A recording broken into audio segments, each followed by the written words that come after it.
Janapriya upscale 2 BHK 45 lakhs, 3 BHK 60 lakhs మాత్రమే. సితారా Sainikpuri.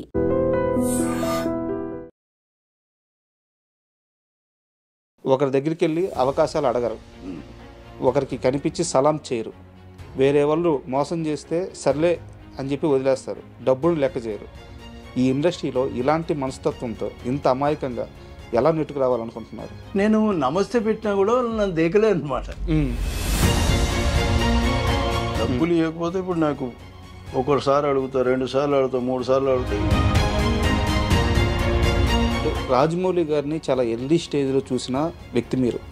Serials చేసేటప్పుడు రాజమౌళి గారు ఎలా ఉండేవారు, ఆ కథ ఎలా ఉండేది? చూస్తారు అంతే.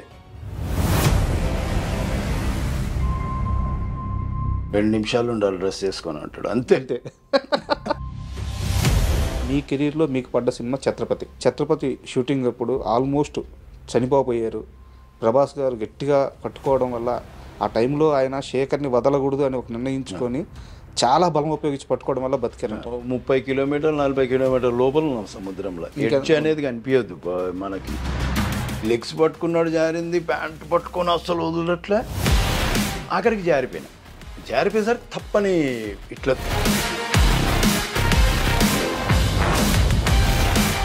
తర్వాత ప్రభాస్ గారికి వచ్చి ఏం చెప్పారు మీరు? ఆయనకి ఎక్కువ టెన్షన్ ఉంది. ఆయన ఎన్టీఆర్ గారి మాటలో బాలకృష్ణ ప్రస్తావన కానీ, బాలకృష్ణ మాటలో ఎన్టీఆర్ గారి ప్రస్తావన కానీ ఎప్పుడన్నా రావడం మీ ముందు గమనించారా? ఉన్నది ఉన్నట్టు చెప్పండి సార్. మీకు ఫస్ట్ ఆఫ్ ఆల్ ఒకటి చెప్తా.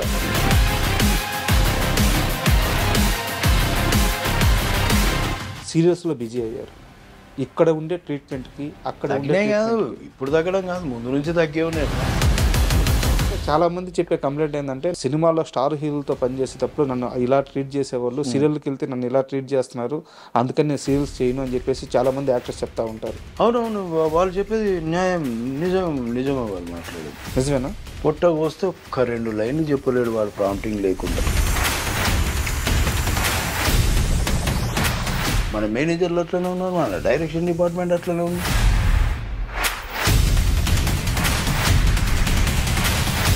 వాడు రాగా సార్ చెప్పండి సార్. ఎప్పుడైనా ఇరిటేషన్ వస్తుంటుంది? ఇక్కడ దాకా వచ్చి ఆపుకున్న సందర్భాలు ఉన్నాయి. సీరియల్స్ ఇంత దారుణంగా ఉన్నాయి. ఒక్కొక్కరిని కొట్టబుద్దవుతున్నాయి. ఒకసారి సెట్లోంచి వెళ్ళిపోతున్నాను తెలుసా. కొట్టకొస్తే ఒక 2 ముక్కలు. ఈవెన్ మన తెలుగు వాళ్ళు కూడా చాలా భయంకరమైన నిజాలు. సీరియళ్ళల్లో ఉన్న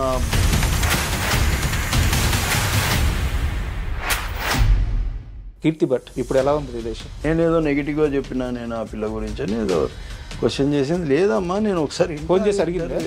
ఫోన్ చేసింది.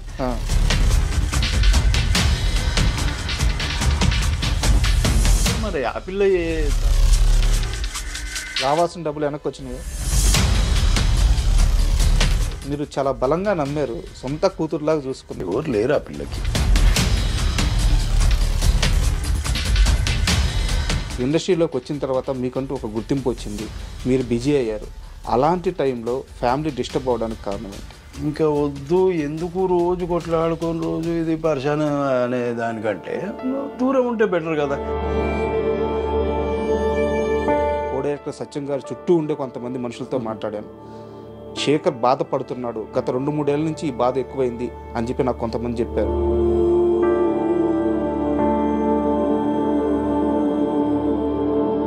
కొడుకు కోసమైనా ఇక మీరు మారాలైతే. మారేది ఉంటుందా ఇప్పుడు?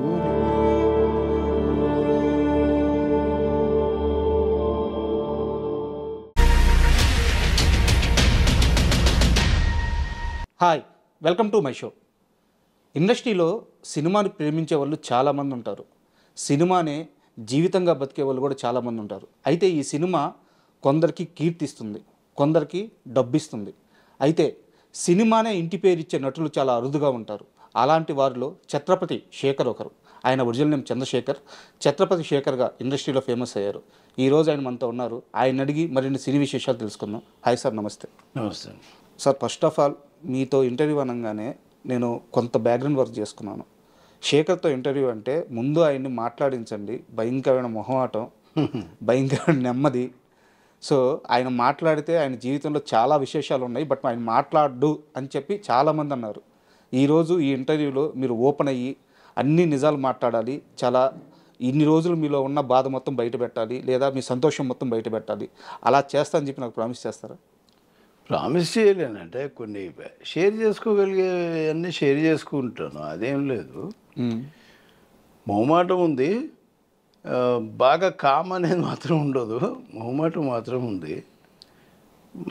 మాట్లాడదాం మ్యాక్సిమం. నేను నాకు ఒక్కోసారి మనకేంటంటే కొన్నిసార్లు గుర్తుకు రావు, ఏదన్నా మనం మాట్లాడేటప్పుడు సడన్గా గుర్తుకు రావు, తర్వాత ఏమైనా ఆలోచిస్తాం. అలా మేబీ గుర్తుకు రాక నేను ఏమైనా షేర్ చేసుకొని ఉండకపోవచ్చు ప్రీవియస్లీ. ఇప్పుడు ఓకే, చదివింది ఇంటర్మీడియట్, సెకండ్ ఇయర్ ఫెయిల్, సినిమాల పిచ్చి. అయితే ఎంత సినిమాల పిచ్చి ఉన్నా ఒక సినిమాని మహా అయితే ఒక 5 సార్లు చూస్తారు, 10 సార్లు చూస్తారు. అది కూడా సినిమా ఆడే రన్లో అది 100 రోజులు ఆడితే ఒక 5 రోజులు 10 రోజులు 10 సార్లు అట్లా చూస్తారు. ఒక హీరో సినిమాని ఆపకుండా వరుసగా వారం రోజులు అదే సినిమా చూసి మీ అమ్మగారికి దొరికి చాలా తిట్లు తిన్నారంట. ఏ హీరో సినిమా? నేను ఇంటర్వ్యూలో చెప్పానా మరి నాకు గుర్తులేదు, కానీ ఇన్ఫర్మేషన్ మీది కరెక్టివ్. 6th క్లాస్లో ఉన్నాను అప్పుడే, కొత్త అంటే గవర్నమెంట్ స్కూల్ నుంచి వెస్లీ స్కూల్ మాది సికింద్రాబాద్లో, అక్కడ జాయిన్ అయ్యాను. అది వాతావరణం నాకు సెట్ అవ్వలేదు. సరే ఏం చేస్తాం, ఒక 1 రూపీ ఉంటే డైలీ, అప్పుడు బస్ పాస్ తీసుకోలేదు, డైలీ 1 రూపీ ఇచ్చేవాళ్ళు నాకు. ఆ డబ్బులతో నేను స్కూల్కి వెళ్ళకుండా, బస్ ఎక్కి స్కూల్కి వెళ్ళకుండా నేను ఏం చేస్తున్నాను, బసంత్ థియేటర్ అని ఉంది కాచిగూడ దగ్గర, ఇప్పుడు లేదు, ఇప్పుడు ఫంక్షన్ హాల్ అయింది అది. అందులో పాత సినిమాలు ఏంటంటే మళ్ళీ రీరన్ చేసేటోళ్ళు అప్పట్లో, మేము చదువుకునే టైంలో. ఆ టైంలో పన్నెండు కాపురం కృష్ణ గారిది. ఒకసారి వెళ్ళా, నేను ఆ స్కూల్ టైం వరకు మేనేజ్ చేయాలి ఎలాగానే, మధ్యాహ్నానికి అయిపోతుంది మార్నింగ్ షో చూస్తే. దాని తర్వాత మళ్ళీ కోటిలో అటు ఇటు తిరిగి వినాయకులను పెట్టేవారు, అప్పుడు వినాయక చవితి వచ్చింది. సో అట్లా టైంపాస్ చేసి ఆ స్కూల్ నుంచి ఇంటికి లెక్కలేసుకొని ఆ టైము దాన్ని బట్టి ఇంటికి వెళ్ళేటోడిని, స్కూల్కి పోయే ఇంట్రెస్ట్ లేక. అట్లా అదే సినిమా వారం రోజులు చూశాను నేను. అంటే నాకున్న బడ్జెట్లో అదే సినిమా 80 పైసలు అప్పట్లో లోకల్ దాన్ని నేను చూసేటప్పుడు. సో అది మన బడ్జెట్లో ఉంది. సో అదే సినిమా కంటిన్యూ. ఇంకా ఖాళీ ఉండేటోళ్ళు ఎవరు పట్టించుకునేటోళ్ళు కాదు, అక్కడ థియేటర్ కూడా ఖాళీ ఉండేది మార్నింగ్ షోలు. సో అట్లా అని ఇంకా ధైర్యంగా వెళ్ళిపోయాను. ఒక చిన్న ఇన్సిడెంట్ అయినా, ఒకరోజు ఎక్కడో పడిపోయినా చిల్లర ఏదో 10 పైసలు ఏదో తక్కువైంది. మళ్ళీ ఎలాగైనా సినిమా చూడాలని ఎవరినో బాబు 10 పైసలు ఉంటే నాకు అని తీసుకొని మళ్ళీ సినిమాకి అట్లా వెళ్ళి ఒకరోజు ఇంకా అదే టైంపాస్ చేస్తుండే టైంలో వారం అయిపోయింది. ఇంకొక రోజు ఏంటంటే వినాయకులను చూద్దామని ఆ కోటిలోకి వెళ్ళేసి మా అమ్మ అప్పుడు మార్కెట్ అంతా అప్పుడు కోటియే ఎక్కువ అప్పట్లో. మా అమ్మ అప్పుడే అక్కడికి వచ్చింది ఏదో షాపింగ్ కోసం అని. ఇంకా నేను ఈ వినాయకులను చూసి ఇట్లా టర్న్ అయినా మా అమ్మ ఇట్లా టర్న్ అయినా అంతే ఎదురు. అట్లాంటి సిచ్యువేషన్లో ఇరికే. ఇంకా అప్పుడు ఒకటి పీకింది. అప్పుడు స్కూల్కి వెళ్తే అప్పుడు తెలిసిందనమాట, ఎన్ని రోజుల నుంచి వస్తలేడు, 15 రోజుల నుంచి వస్తలేడు. అంటే వారం 8 రోజులు ఈ సినిమా మేనేజ్ చేసిన. ఇంకొకటి అక్కడెక్కడ అంటే ఎంత స్కూల్ స్కిప్ చేయాలని చెప్పి సినిమాకి వెళ్ళినా ఒకే సినిమాకి వెళ్ళారంటే అక్కడ కృష్ణ గారి మీద ఎంతో కొంత అభిమానం ఉన్నాయి. కృష్ణ గారు చాలా అభిమానం. ముందు ఫస్ట్ కృష్ణ గారు, తర్వాత చిరంజీవి గారు. ఫస్ట్ కృష్ణ గారు ఏ సినిమా వచ్చినా కూడా నేను అంటే మా ఇంట్లో వాళ్ళతో రిక్వెస్ట్ చేస్తుండే తీసుకెళ్ళండి అని. కొద్దిగా మనం వెళ్ళే టైంకి వచ్చినప్పుడు ఆయన రిలీజ్ రోజే వెళ్ళిపోయేటోళ్ళము. అట్లాంటిది మా గ్రూప్ కూడా ఉండింది బాగా. కృష్ణ గారు అప్పుడు టీవీలో ఆయన సినిమాలు సాటర్డే సండే వేసేవాళ్ళు, యాడ్ ఇచ్చేవాళ్ళు. మేము ఒక ఇంట్లో, అప్పుడు టీవీ లేదు మా ఇంట్లో, వాళ్ళ ఇంట్లో చూడడానికి వెళ్ళినప్పుడు యాడ్ ఇచ్చేటోడు. అంటే రేపు ఈ సినిమా వస్తుంది కృష్ణ గారిది అనగానే మా వాడు ఏం చేసేటోడు, వాళ్ళ ఇంట్లో గన్నేడు చెట్టు ఉంటే ఆ పూలని బీకి ఇసిరేసేటోడు. అట్లా ఆ క్రేజ్ ఉండే మా గ్యాంగ్లో అప్పుడులో తిరిగిన గ్యాంగ్. అంటే మీరు ఆ పీరియడ్ చూసిన వ్యక్తి కాబట్టి నాకు ఒక డౌట్ ఉంది, అడుగుతాను. అప్పట్లో ఎన్టీఆర్ గారి ఫ్యాన్స్ చాలా ఎక్కువ మంది ఉండేవారు, కృష్ణ గారి ఫ్యాన్స్ ఎక్కువ మంది ఉండేవారు. బట్ కృష్ణ గారు ఎంత మొండివారో, ఒక విషయం అనుకుంటే ఎట్ట జరగాలో కృష్ణ గారి ఫ్యాన్స్ కూడా అంతే మొండివాళ్ళు అంటే నిజమేనా? అంటే మా హీరో సినిమాకి అసలు ఏం తగ్గేదే లేదన్నట్టు మనము ఫ్యాన్స్ అనేది కృష్ణ గారికి విపరీతంగా ఉండేవాళ్ళు. మాస్ ఆడియన్స్ చాలా ఆయనకి అప్పట్లో బాగా. అది అంటే నేను విన్నది. తర్వాత ఆయన సినిమాలు చూడడం మనకు అంటే ఏదో నచ్చుతుంది, ఆయన నచ్చుతాడు. సో అలా అది ఉండేదిలేండి. అంటే ఇప్పుడు ఈ సినిమా రిలీజ్ అయినప్పుడు ఆ సినిమా ఆపోజిట్లో వీళ్ళు పాలు పోసినని, వాళ్ళు పాలు పోయి వీళ్ళు ఇంత లాభదండ తీసుకొచ్చినని, అట్లాంటివి జరిగేటి. గొడవలు ఏం పెద్ద కాకపోతే కానీ ఏదో ఇంకా వీళ్ళు తిట్టుకుంటారు కదా. ఆ కృష్ణ గారిని అంటే వీళ్ళు తట్టుకోలేరు, ఆయనంటే వీళ్ళు తట్టుకోలేరు అట్లా. అండ్ సినిమాలు మీ కెరీర్ కాస్త పక్కన పెడితే శేఖర్ అనే ఒక వ్యక్తిలో ఇండియా పట్ల, దేశం పట్ల ఒక రకమైన బాధ్యత ఉండేది. చిన్నప్పుడు తెలియకుండానే మీరు ఫస్ట్ పోలీస్ అవ్వాలనుకున్నారు, లేకపోతే ఆర్మీలోకి వెళ్ళి ఒక ఫామ్ ఫిల్ చేసి ఆర్మీలో జాయిన్ అవ్వాలని చెప్పి అనుకున్నారు. అంటే కెరీర్లో ఎటు పోవాలో తెలియని ఒక సంధికాలం అది. అలాంటి టైంలో మీ ఆలోచనలన్నీ దేశానికి ఏమైనా సర్వీస్ చేయాలన్న వైపే వెళ్ళాయి. మీరు అది గమనించారా? అది అంటే సర్వీస్ అనేది ఒక రకంగా పక్కన పెడితే సినిమా ఇన్ఫ్లుయెన్స్ ఎక్కువ ఉండేది నాకు. ఇప్పుడు జాకీ చాన్ సినిమా చూస్తారే కరాటే మార్షల్ ఆర్ట్స్ నేర్చుకుందామని, లేదంటే ఇప్పుడు అంకుశల్ నాయుడు సినిమా చూస్తే పోలీస్ ఆఫీసర్ అవుదామని, ఏదో మిలిటరీ అలాంటి సినిమా చూసినప్పుడు అలా అవుదామని, ఇలాంటి ఫ్లక్చుయేషన్స్ ఉంటాయి. అట్లా ఉండేది నాకు. సినిమా ఇన్ఫ్లుయెన్స్ బేసిక్గా ఎక్కువ నాకు అలా ఉండేది. కానీ అంటే చిన్నప్పటి నుంచి ఒక ఇది మాత్రం ఉండేది. ఏదైనా అక్కడ అన్యాయం అనుకుంటే ఏదో అంటే ఫ్రస్ట్రేషను ఇది మేబీ మనము 1-2 సార్లు మాట్లాడవచ్చు, ఒక్కొక్కసారి ఎందుకులే మనకు గొడవలని అట్లాంటివి కొన్ని ఉన్నాయి. బేసిక్గా నచ్చదే, మనకెందుకులే అని పోయే మనస్తత్వం కూడా అనిపించదు. ఓకే, అట్లాంటి. సో ఆ పీరియడ్ నుంచి మీరు దేవదాస్ కనకాల గారి ఇన్స్టిట్యూట్లో జాయిన్ అయ్యారు. అక్కడ ఫిల్మ్ ఇన్స్టిట్యూట్లో ట్రైనింగ్ తీసుకున్నారు. మీరు ఈ విషయం చాలా ఇంటర్వ్యూలో చెప్పారు. బట్ ఆ పీరియడ్లో మీ బ్యాచ్మేట్స్ అంటే ఎవరు ఉండేవాళ్ళు? నా బ్యాచ్మేట్స్ సమీరు, రాఘవ, ఓకే, రాజీవ్ వాళ్ళ ఇన్స్టిట్యూటే. రాజీవ్, నేను, ఇంకా సుధీర్ అని ఒకతను, మహేందర్ అని ఒకతను, కొందరేమో డైరెక్షన్ డిపార్ట్మెంట్లోకి వెళ్ళారు. లింగమూర్తి అని, మాధవ్ అని, వీళ్ళందరూ ఈ సీరియల్లో ఇప్పుడు మేజర్ డైరెక్షన్ చేస్తున్నారు. కొందరు ఈపీలుగా వెళ్ళిపోయారు ఛానళ్ళలోకి. ఒకరిద్దరు సినిమా డైరెక్షన్లోకి కూడా వెళ్ళారు. పేర్లు నాకు ఆయన రమణ అని ఒక ఆయన ఉన్నారు, ఆయన కొందరు పేర్లు గుర్తులేవు నాకు. ఓమర్ అని ఒక అతను ఉండేవాడు, అతను బేరీ నుంచి వచ్చాడు, డైరెక్షన్ డిపార్ట్మెంటు. అప్పుడు మాతోనే మా బ్యాచ్ అతను. మీ బ్యాచ్లో మీతో పాటు ట్రైనింగ్ తీసుకున్న వాళ్ళు ఈరోజు ఒక మంచి పొజిషన్లో ఉన్న వ్యక్తులు అంటే ఒక 2-3 పేర్లు చెప్పండి. ఎవరు? 2-3. రాజీవ్ నంబర్ 1, సమీర్, రాఘవ, మిగతా వాళ్ళు అంతా ఇది అవ్వలేదు. అందులో నేనున్నాను, నేను ఒక 4. మా బ్యాచ్ మేము ఒక ఓవరాల్ అమ్మాయిలు అబ్బాయిలు కలిపి ఓ 15 మంది. కల్పన అని ఒక అమ్మాయి ఉండింది. అమ్మాయి చాలా సీరియల్లో చేసింది, మ్యారేజ్ చేసుకుని వెళ్ళిపోయింది.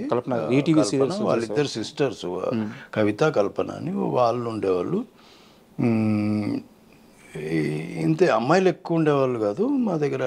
ఇంకా బాయ్స్లో వీళ్ళు ఎక్కువ, కొందరు డైరెక్షన్ డిపార్ట్మెంట్. ఇన్స్టిట్యూట్లో ఉన్నప్పుడు ఒక వ్యక్తి ఒకరోజు అలా వచ్చి ఇన్స్టిట్యూట్కి వచ్చి వెళ్ళిపోయాడు. ఆయన వెళ్ళిపోయిన తర్వాత మీకు ఒక కాల్ వచ్చింది రాజీవ్ కనకాల గారి నుంచి. ఒక యాడ్ షూట్లో యాక్ట్ చేయాలి, డైరెక్టర్ పేరు రాజమౌళి. సో అడుగుతున్నారు యాక్ట్ చేస్తారా అని అడిగారు. ఆ రోజు మీరు ఎస్ చెప్పారు. ఆ రోజు ఎస్ చెప్పకపోతే ఈరోజు చంద్రశేఖర్ ఎలా ఉండేవారు? ఎస్ చెప్పకపోవడానికి అది సమస్య లేదు. అది ఎందుకంటే మనం ఇన్స్టిట్యూట్లోకి వచ్చిందే వేషాల కోసం. ఎట్లా అంటే ఇన్స్టిట్యూట్లో జాయిన్ అయితే వాళ్ళు కూడా వేషాలు కల్పిస్తారు అనేది ఒకటి నానుడి, అది వినేవాడిని నేను. అలా సరే వాళ్ళ ద్వారా కూడా మనం వెళ్ళొచ్చు కదా అనే ఫీలింగు. ఎందుకంటే నాకు అవతలలో అప్రోచ్ అయ్యి మాట్లాడే ధైర్యం కానీ, లేదంటే కలపగోలుతనం కానీ లేదు నాకు ముందు నుంచి. తెలిసింది, చాలామంది చెప్పారు. సో నేను ఆ రోజు చంద్రశేఖర్ ఎలేటి గారు, రాజమౌళి గారు ఇద్దరు వచ్చారు. ఆ రోజు అది ఎలక్ట్రానిక్ మీడియా యాడ్స్ అని నాకు అవి ఏం తెలీదు. వచ్చారు ఎవరో అని పరిచయం అయ్యారు. అప్పుడు అందరూ సరే రాజీవ్ పరిచయం చేశాడు, సరే వెళ్ళిపోయాను. అప్పుడు మన దగ్గర మొబైల్ కూడా లేదు. మొబైల్ మొబైల్ ఉందనుకుంటా, మొబైల్ అప్పుడే వచ్చింది అనుకుంటా. అయితే రాజా ఇంటి నుంచి ఫోన్ చేశాడు నాకు, నేను వెళ్తూ ఉంటే, శేఖర్ ఇట్లా యాడ్ ఉందంట, ఒకటి ఇట్లా కొద్దిగా టీజ్ చేసేది ఉందంట, అది ఇది అట్లాంటి సిచ్యువేషన్. అయితే సరే అన్నాను, వస్తాను. మార్నింగ్ షూటింగ్ అక్కడెక్కడ జరుగుతుంది, టీఆర్ఎస్ ఆఫీస్ బ్యాక్ సైడ్ అటు సైడ్ జరుగుతుంది. బైక్ ఉందా అని అడిగారు. ఆడిపోయినా, అయ్యో లేదండి కైనెటిక్ కూడా బైక్ వస్తుందా, వేరే బైక్ ఇస్తున్నారు. రాజమౌళి గారితో ఉంది బైక్ యమహా. నేను అన్నా, అయ్యో బైక్ రాదు సార్ నాకండి. అయ్యో బైక్ రాదా అని ఇంకా అట్లనే కైనెటిక్ కొండ మీదనే చేయించారు ఆ షాట్లు. ఓకే, అలా ఇంకొక యాడ్లోకి పిలిచారు, అలా ఇంకొక యాడ్, అలాగా రాజమౌళి గారితో కొద్దిగా ఫ్రీనెస్ వచ్చింది. తర్వాత ఆయన్నే సీరియల్లోకి పిలిచారు. సీరియల్లో ఒక వేషం ఉంది, ఒక అంటే 13 ఎపిసోడ్లు వస్తాయి, శాంతినివాసం. అయితే 13 ఎపిసోడ్లు వస్తుందంటే, అయ్యో చేస్తావంటే, అయ్యో ఏం సార్ చేయడానికి తప్పకుండా చేస్తా సార్ అది అని అట్లా వెళ్ళిపోయినా. ఇంకా ఆయన 150 ఎపిసోడ్ల దాకా దాన్ని లాగినరు. ఎప్పుడో అన్నారు, అయ్యో అంటే ఆయనకి ఇష్టం లేదు బేసిక్గా నా క్యారెక్టర్ తొందరగా కిల్ చేయడం. ఓకే, సో అందుకని లాగాడు. నాకు కూడా కొద్దిగా డబ్బులు కూడా వస్తాయి అనే ఫీలింగ్ ఆయన. అండ్ రాజమౌళి గారిని చాలా ఎర్లీ స్టేజ్లో చూసిన వ్యక్తి మీరు, చాలా దగ్గర నుంచి చూశారు. అయితే ఈరోజు రాజమౌళి గారు అంటే ఏందో మాకే కాదు ప్రపంచం మొత్తానికి తెలుసు, ఆయన ఆ స్థాయిలో ఉన్నారు. సీరియల్స్ చేసేటప్పుడు రాజమౌళి గారు ఎలా ఉండేవారు, ఆ కసి ఎలా ఉండేది? కసి ఆయన ఇప్పుడు ఎట్లుందో అప్పుడు అట్లనే ఉండేటోళ్ళు. ఆ 2 అయినా ఆ 3 అయినా, తెల్లారి 3 అవుతున్నా సరే, మార్నింగ్ ఎర్లీ 8 o'clock స్టార్ట్ చేసినా సరే, మళ్ళీ తెల్లారి 3 అవుతున్నా 2 అవుతున్నా అదే ఎనర్జీ, అదే. ఎవరి కోసం వెయిట్ చేయడు, కంటిన్యూటీ ఆయనకే గుర్తుంటుంది. యాక్షన్ చెప్తారు, మళ్ళీ వీళ్ళకి ఇలా చేయాలి ఇలా చేయాలి, ఇక్కడ నుంచి ఇదంతా బిజినెస్ ఇదంతా చూపిస్తాడు. మళ్ళీ ఏదైనా ప్రాపర్టీ ఇది కూడా దాని ఆయనకి అవగాహన ఉంటుంది, ప్రాపర్టీ ఎక్కడ ఉండాలి, ఇవన్నీ అప్పటి నుంచి అంత ఎనర్జెటిక్. ఆయన షూటింగ్ అంటే ఇంకా ఆయనకి వేరే ఏం కనిపించదు అసలు. మేబీ అసలు ఏం తోచదు ఆయనకి, ఆ షూటింగే ఆయనకి. ఇంకా ఖాళీగా ఉంటేనే బోర్ ఉంటుందేమో ఆయనకి, షూటింగ్ అంటే అసలు. ఆ టైంలో మీతో ఎప్పుడన్నా చెప్పారా, శేఖర్ రాజమౌళి అనేది పొజిషన్ ఇది కాదు, నువ్వు చూస్తుండు, ఇన్నేళ్ళ తర్వాత నేను ఇక్కడ ఉంటాను, ఇలా సాధించాలనుకుంటున్నాను, నా డ్రీమ్ ఇది, ఇలా ఎప్పుడన్నా షేర్ చేసుకున్నారా మీరు? అసలు అలా మాట్లాడే మాట కానీ ఏదో నేను చేస్తా ఎప్పుడు ఆయన నోటి వెంట వచ్చేదే కదా ఆయన పని. ఆయన అంతే తప్ప ఇప్పుడు ఇట్లు వచ్చినా కూడా, ఇంకొకటి ఇట్లు ఇచ్చినా, లేదంటే సింహాది ఇవన్నీ పోయేసరికి పెద్ద ఇదే అయిపోయేసరికి కూడా ఎప్పుడు అట్లా మాట్లాడలే ఆయన, ఎప్పుడు అట్లా మాట్లాడలేదు. నేనే భయపడ్డాను. నేను ఒక్కోసారి షూటింగ్కి లేట్గా వెళ్తాను, అంటే మేబీ నేను వేరే సీరియల్ చేసేవాడిని. అప్పుడు కొద్దిగా వాళ్ళు 11 గంటలకు పంపిస్తా అని వాళ్ళు మెల్లిరు పంపిస్తే మళ్ళీ నేను పరిగెత్తుకుంటూ పోయేసరికి అక్కడ లేడు, ఇంకా ఈరోజు అయిపోయిందిరా, ఈరోజు తిట్టేస్తారా నన్ను. ఎప్పుడు ఒక్క మాట పల్లెత్తు మాట అనలేదు. ఈరోజు అయితే తిడతారా ఇంకా గ్యారెంటీ అనుకొని ఫిక్స్ అయిపోయేటోని కూడా. పోగానే నేను భయపడుతుంటా, చూస్తారు అందరూ, కో డైరెక్టరు మొత్తము ఎవరైతే డైరెక్షన్ డిపార్ట్మెంట్ అందరూ ఉంటారు, ఈయన పని అయింది ఈరోజు అనే ఫీలింగ్లోనే ఉంటారు. కానీ ఏ రోజు కూడా చూస్తారు అంతే, 2 నిమిషాలు ఉండాలి డ్రెస్ చేసుకొని అంటాడు అంతే. వీళ్ళు వెయిటింగ్, వీళ్ళు పాపం డిసప్పాయింటెడ్, చాలాసార్లు డిసప్పాయింట్ అయ్యారు. ఈరోజు నాకు తిట్లు పడతాయి అనుకున్నా అంతా, అప్పుడంతా డిసప్పాయింట్. శేఖర్ మళ్ళీ బతికిపోయాడు. వీళ్ళు చాలా డిసప్పాయింట్ అయ్యేవాళ్ళు. కొందరు అడిగేటోళ్ళు కూడా, ఏంద్రా ఆయన నిన్ను ఏమన్నారు, మేము ఏమన్నా చేస్తే లేదు అది ఇది అంటారు. ఇంకొకటి అడ్జస్ట్మెంట్, ఒకటి డేట్లో అడ్జస్ట్మెంట్. ఎప్పుడన్నా ప్రాబ్లం వచ్చినా ఎవరినన్నా నో అనే చెప్పేటోళ్ళేమో, కానీ ఏ రోజు నాకు నో అని చెప్పింది లేదు ఆయన. నేను ఒకవేళ నేను ఆయన ఏదైనా కొద్దిగా సీరియస్ మూడ్లో ఉంటే ఇంకా నేను మాట్లాడలేను ఆయనతో. ఎలా ఏం చేయాలి ఇప్పుడేమో వీళ్ళు యువతల వాళ్ళు ఫోన్ చేస్తున్నారు నాకు ఏం చేయాలని నేను రమగారి దగ్గరికి వెళ్ళిపోయి రమగారితో మాట్లాడితే అప్పుడు మెల్లిగా ఆయన కూల్ అయిన తర్వాత రమగారు మాట్లాడి నన్ను పంపించేస్తారు అట్లాంటి సందర్భాలు. అండ్ ఇలా మీరు ఒక బ్యాచ్గా వెళ్తున్నప్పుడు మీ బ్యాచ్లోకి ఒక ఉగ్ర నరసింహుడు వచ్చాడు, 18 ఏళ్ల వయసు, ఎవరండి? జూనియర్ ఎన్టీఆర్ అంటే స్టూడెంట్ నెంబర్ 1. అంతకుముందు ఒక సినిమా చేస్తున్నారు. అవునవును. సో ఆయనది 2వ చిత్రం. ఇప్పటిదాకా మీరంతా ఒక ట్రావెలింగ్, రాజమౌళి గారిది కానీ మీది కానీ రాజీవ్ కనకాల గారిది కానీ మీరంతా ఒక ట్రావెలింగ్ ఆల్రెడీ ఉంది. ఈ బ్యాచ్లోకి ఒక పులి వచ్చినట్టు వచ్చాడు. ఎలా మౌల్డ్ అయ్యారు, మీ అందరితో ఎలా కలిసిపోయారు ఎన్టీఆర్ గారు? లేదు, అతను ముందు నుంచి అదే చైల్డిష్ మెంటాలిటీ. అందరితో మనం పలకరీకున్నా పలకరిస్తాడు అంటాడు, మనం చూడకపోయినా వెనక నుంచి జీప్లో పట్టమని మీకు పలకరిస్తాడు. అట్లాంటి అది ముందు నుంచి ఉంది, ఇప్పుడు ఉంది.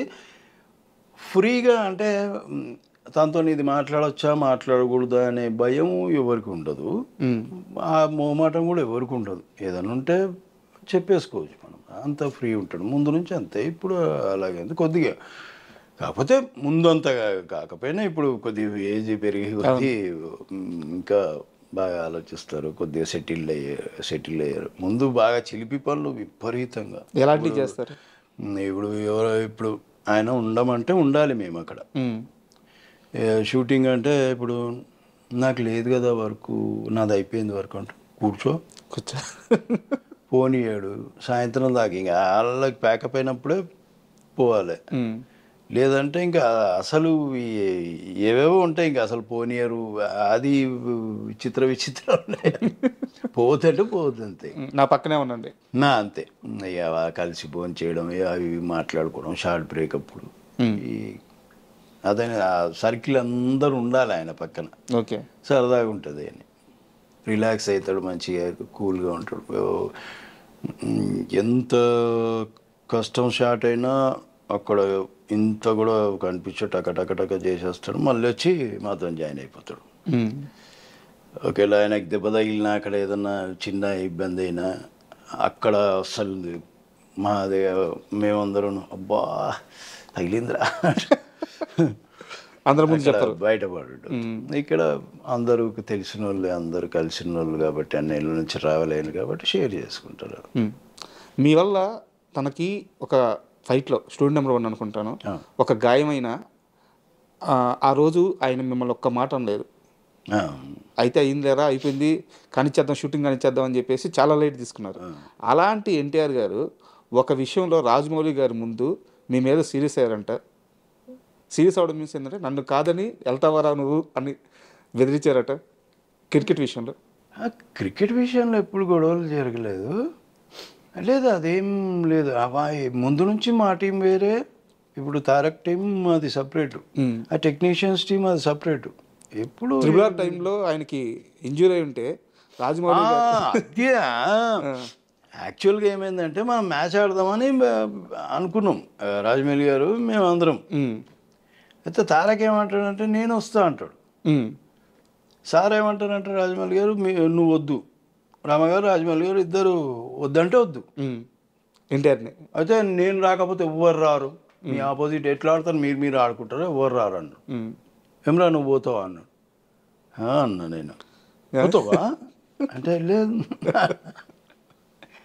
సార్ అది సరదాగా అది అంటే మళ్ళీ ఏదైనా కాలు వెనికిందో, కాలు పట్టిందో, చేయి పట్టిందో, షూటింగ్ ప్రాబ్లం అవుతుంది అనేది రాజమౌళి గారి ఉద్దేశం. ఇది ఇట్లా అంటే ఆడితే అందరం బందోబస్తుగా ఆడాలి, ఒకరు ఉండి ఒకరు లేకుండా అట్లా ఆడొద్దు అనేది ఫీలింగ్. ఇంకా ఆడలేదు, ఇంకా అసలు ఆడలేదు, ఆయన ఆడలేదు, మేము కూడా ఆడలేదు. ఒక సీరియస్ విషయం సార్, మీరు ఇండస్ట్రీలోకి ఎప్పుడైతే ఎంట్రీ ఇచ్చారో అప్పటికే మీకు పెళ్ళి ఉంది. అప్పటిదాకా అసలు చాలా తక్కువ సంపాదన ఉన్న లైఫ్, బట్ గొప్పగానే లేదు, బట్ అప్పుడు చాలా సక్సెస్ఫుల్గా లైఫ్ని లీడ్ చేశారు. ఇండస్ట్రీలోకి వచ్చిన తర్వాత మీకంటూ ఒక గుర్తింపు వచ్చింది, మీరు బిజీ అయ్యారు. అలాంటి టైంలో ఫ్యామిలీ డిస్టర్బ్ అవ్వడానికి కారణం ఏంటి?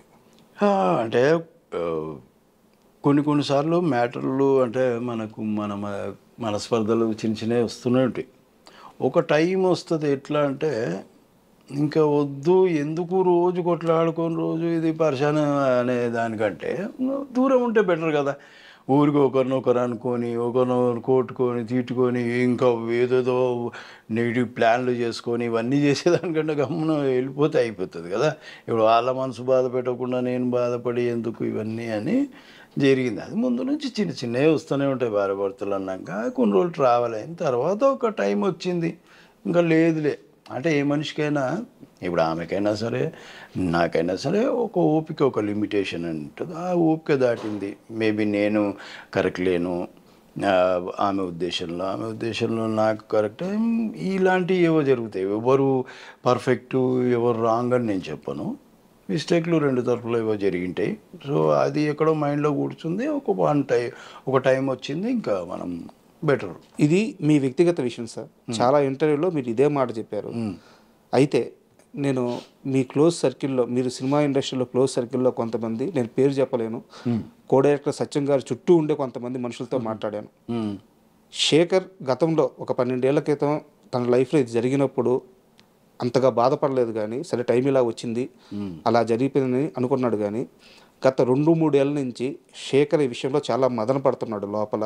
ఆ టైంలో నేను ఆ సిచ్యువేషన్స్ని సరిగ్గా హ్యాండిల్ చేసి ఉండాల్సింది, నేను సరిగ్గా హ్యాండిల్ చేయలేదు, కొంచెం బెటర్గా హ్యాండిల్ చేస్తుంటే మేబీ మేము కలిసి ఉండేవాళ్ళమేమో అని చెప్పి శేఖర్ బాధపడుతున్నాడు. గత 2-3 ఏళ్ళ నుంచి ఈ బాధ ఎక్కువైంది అని చెప్పి నాకు కొంతమంది చెప్పారు. అవన్నీ మాట్లాడి నేను ఏం బాధపడుతున్నా, వాళ్ళు కూడా ఏం బాధపడుతున్నారు, నేనేం బాధపడుతున్నారు.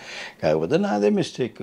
నేను కొద్దిగా బాగా లేజీ, ఏదైనా చెప్తే విన్నాను అంత ఈజీగా. ఎవరి దగ్గరికన్నా ఇల్లు కాలు ఏదైనా వర్క్ దొరికితే మనకు డబ్బులు వస్తాయి, ఆమె వింటే నేనేమో లేజీ ఫీల్ని. అట్లాంటివి కూడా కొన్ని ఉన్నాయి నా దగ్గర. అంతేగాని నేనేం బాధపడతలేను. వాళ్ళు బాగుంటే చాలు అనే ఫీలింగే తప్ప ఇంకా వేరే ఏం లేదు. నేనేం మదన పడట్లేదు. అసలు దేనికి మదనపడాలో కూడా నాకు తెలియదు. నేను అంతా అనుకోనే కదా, మేము ఒకరికొకరు అనుకునే ఇది అయిపోయినాక మదనపడి ఏం లాభం. అదేం లేదండి, అది ఊరికే అదే ఉట్టి మాటలు. అండ్ ఈ మొత్తం వ్యవహారంలో శేఖరు మీరు అన్నట్టు లేజీ అని చెప్పి కొంత అన్నారు. అదైతే నాకు తెలిసేసరికి మీరు చెప్తే తెలిసింది. నాకు ఇంకో విషయం తెలిసింది, ఫైనాన్షియల్గా శేఖరు డిసిప్లిన్గా ఉండడు. అది కూడా చాలా పెద్ద ఇంపాక్ట్ అయింది అతని జీవితంలో. అది నాకు ఎప్పుడు అంతే. అంటే డబ్బు అంటే పెద్దగా ఆలోచించాను. ఇప్పుడు ఉన్న దాంట్లో తృప్తి పడడం ఒకటి, నాకు వర్క్ ఉండాలనుకోవడం. అదే ఒక్కోసారి వర్క్ లేని రోజులలో కూడా నేను ఎప్పుడు బాధపడలేదు. మేబీ నా టైం లేదు, వస్తుందేమో అనే ఉన్నా. ఇప్పుడు నా వెనకాల వచ్చిన వాళ్ళు ఎదుగుతూ ఉన్నా, చూస్తున్నా, అందరు మంచి పొజిషన్లో ఉన్నారు, నాతో పాటు ఉన్న వాళ్ళు మంచి పొజిషన్లో ఉన్నారు, నేను లేనని నేను ఎప్పుడు బాధపడను. ఏమో ఇన్నేళ్ళు భగవంతుడు కాపాడిండు, 25 ఏళ్ళు అవుతుంది వచ్చి, ఇన్నేళ్ళ నుంచి భగవంతుడు కాపాడిండు, ఏదో వర్క్ ఇస్తున్నాడు, ఎందుకు ఆయన నడిపిస్తాడు నేను అని ఉందే తప్ప వాడు ముందుకు పోయింది వీడు ముందుకు పోయింది ఈ ఫీలింగ్ కూడా ఉండదు నాకు ఎప్పుడు. పెద్దగా ఆలోచించాను సార్. అంటే సారీ టు ఇంటరప్ట్, మధ్యలో మాట్లాడుతున్నందుకు. మీరంటే చాలా కొన్ని లక్షల మందికి అభిమానం ఉంటుంది సార్. ఎందుకంటే మీరు మీ క్యారెక్టర్స్ ఇచ్చే ఇంపాక్ట్ అలా ఉంటుంది. సో ఈరోజు నేను ఇంటర్వ్యూకి ఇక్కడ కూర్చోబెట్టి మిమ్మల్ని పొగిడి నేను అలా ప్లెయిన్గా పంపించలేను. సో మీ దగ్గర ఒక సమస్య ఉంటే నేను ఆ సమస్యను కూడా ప్రస్తావించాల్సిన అవసరం ఉంటుంది. మీరు ఇప్పుడు దాకా ఏం చెప్పారంటే, నాకు క్యారెక్టర్స్ వస్తే తీసుకుంటాను, రాని మనం ఏం చేయలేము, నాకేం బాధలేదు అన్నారు. బట్ ఇక్కడ సమస్య ఏంటంటే, మీరు కష్టపడి సంపాదించిన డబ్బులు కూడా క్యారెక్టర్స్ దేవుడు ఇచ్చాడు, సంపాదించుకున్నారు. ఈ రోజు కూడా కొన్ని లక్షల రూపాయలు బయట ఎవరికంటే వాళ్ళకి ఇచ్చేసి ఆ డబ్బులు తిరిగి రాక కనీసం వాటిని మీరు ఫాలోఅప్ కూడా చేయకుండా పట్టించుకోకుండా వదిలేస్తున్నారు. నిజమా అబద్ధం? అంటే పెద్ద అమౌంట్ ఏం కాదు, అంటే నాకున్నది అది పెద్ద అమౌంటే. నేనున్న స్ట్రేచర్కి కొందరు ఏదో ప్రాబ్లం చెప్పారు, కొందరు ఇంకొకరు ఏదో ప్రాబ్లం చెప్పారు. అప్పుడు నా దగ్గర ఉండే కాబట్టి నేను చేయగలిగిన. ఏమో అది నిజమని నమ్మిన, అది నిజం అనుకున్నా, నేను నమ్మేసిన. సరే నేను అది కూడా ఏమో ఇంకా వాళ్ళని నేను ఎప్పుడు నేను తిరిగి ఇవ్వండి నేను అడగను కూడా. ఇది కూడా చెప్పి ఫ్యూచర్లో కూడా కనీసం ఫోన్ కూడా చేయరంట డబ్బులు కావాలని. చేయను, అసలు చేయను. మనం బుద్ధి మనం ఇచ్చినాం. నువ్వు ఆ రోజు నీకు లేదు అని నువ్వు తప్పించుకోవాల్సింది నేనే కదా ఇచ్చింది, నేను తప్పించుకోవాల్సింది. వాళ్ళేదో చెప్పినా నువ్వు ఎట్లా నమ్ముతావు, నువ్వు ఎట్లా ఇచ్చేస్తావు? నేను తప్పించుకోవాల్సింది. నా బుద్ధి లేనితనం నేను వాళ్ళ మీద ఎట్లా వేస్తాను. అందుకని ఫోన్ కూడా బస్ నేను ఆ భగవంతుడు ఇస్తాడు.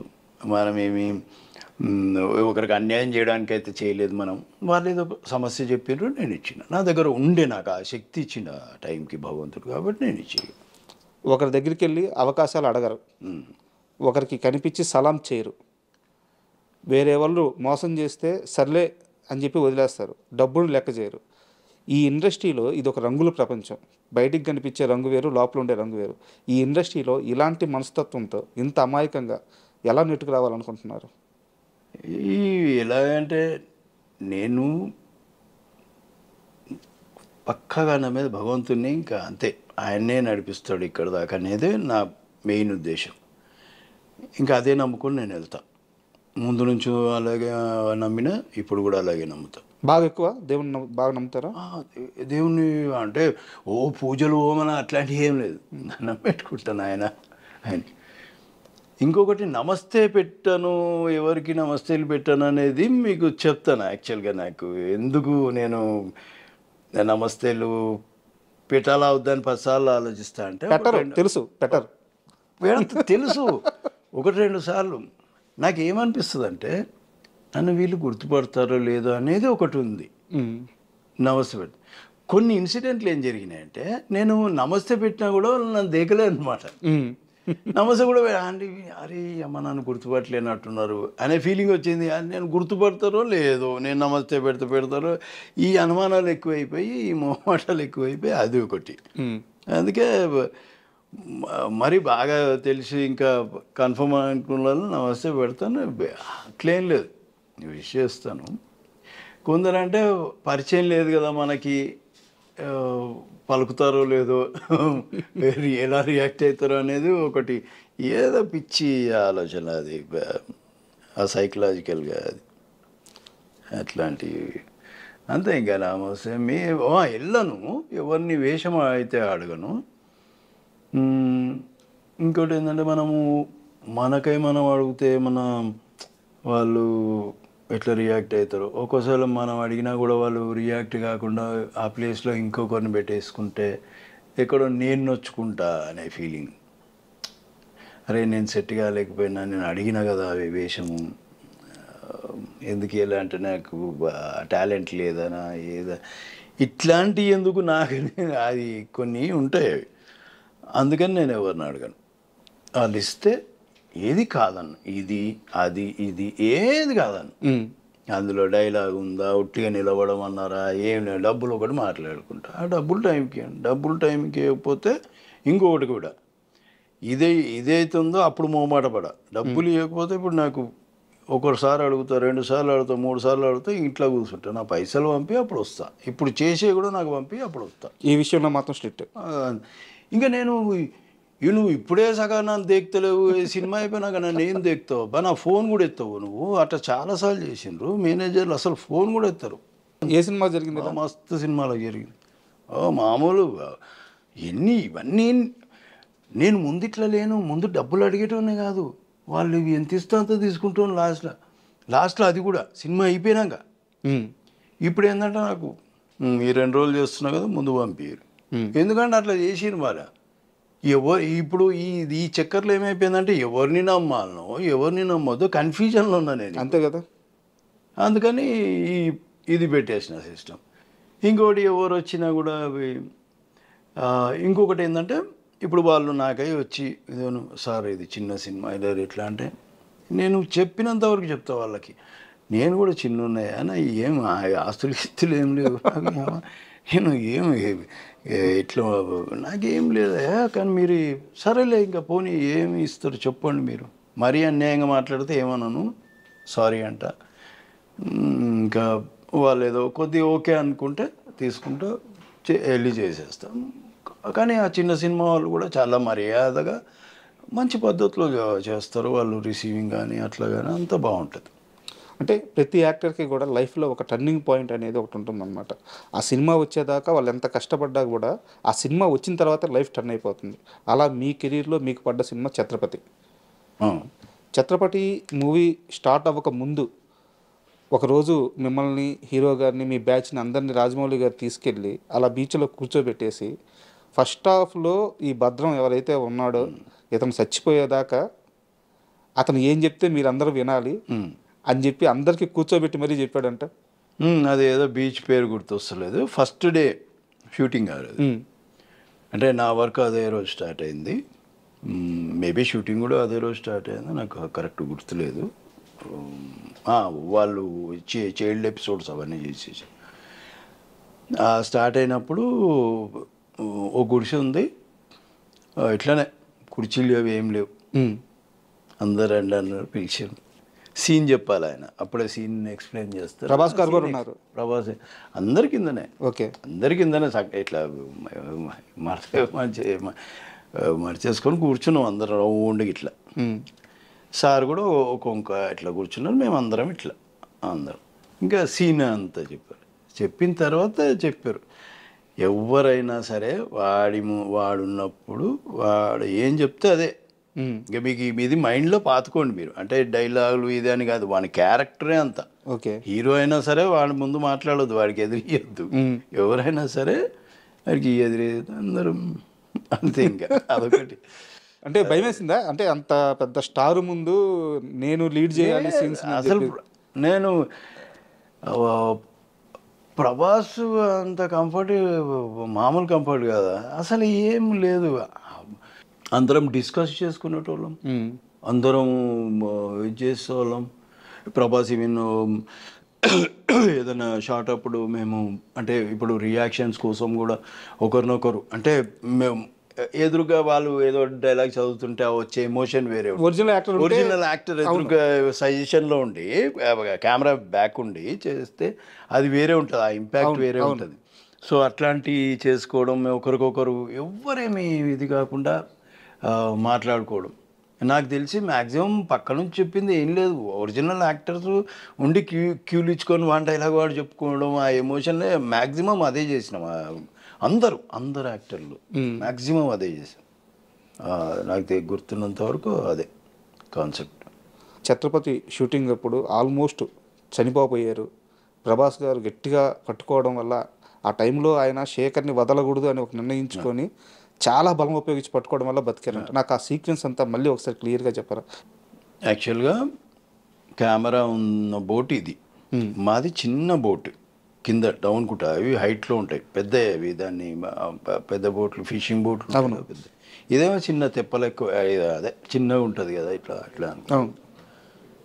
ఈడ కెమెరా, ఓకే, రెండు కెమెరాలు ఏమున్నాయి ఇక్కడ.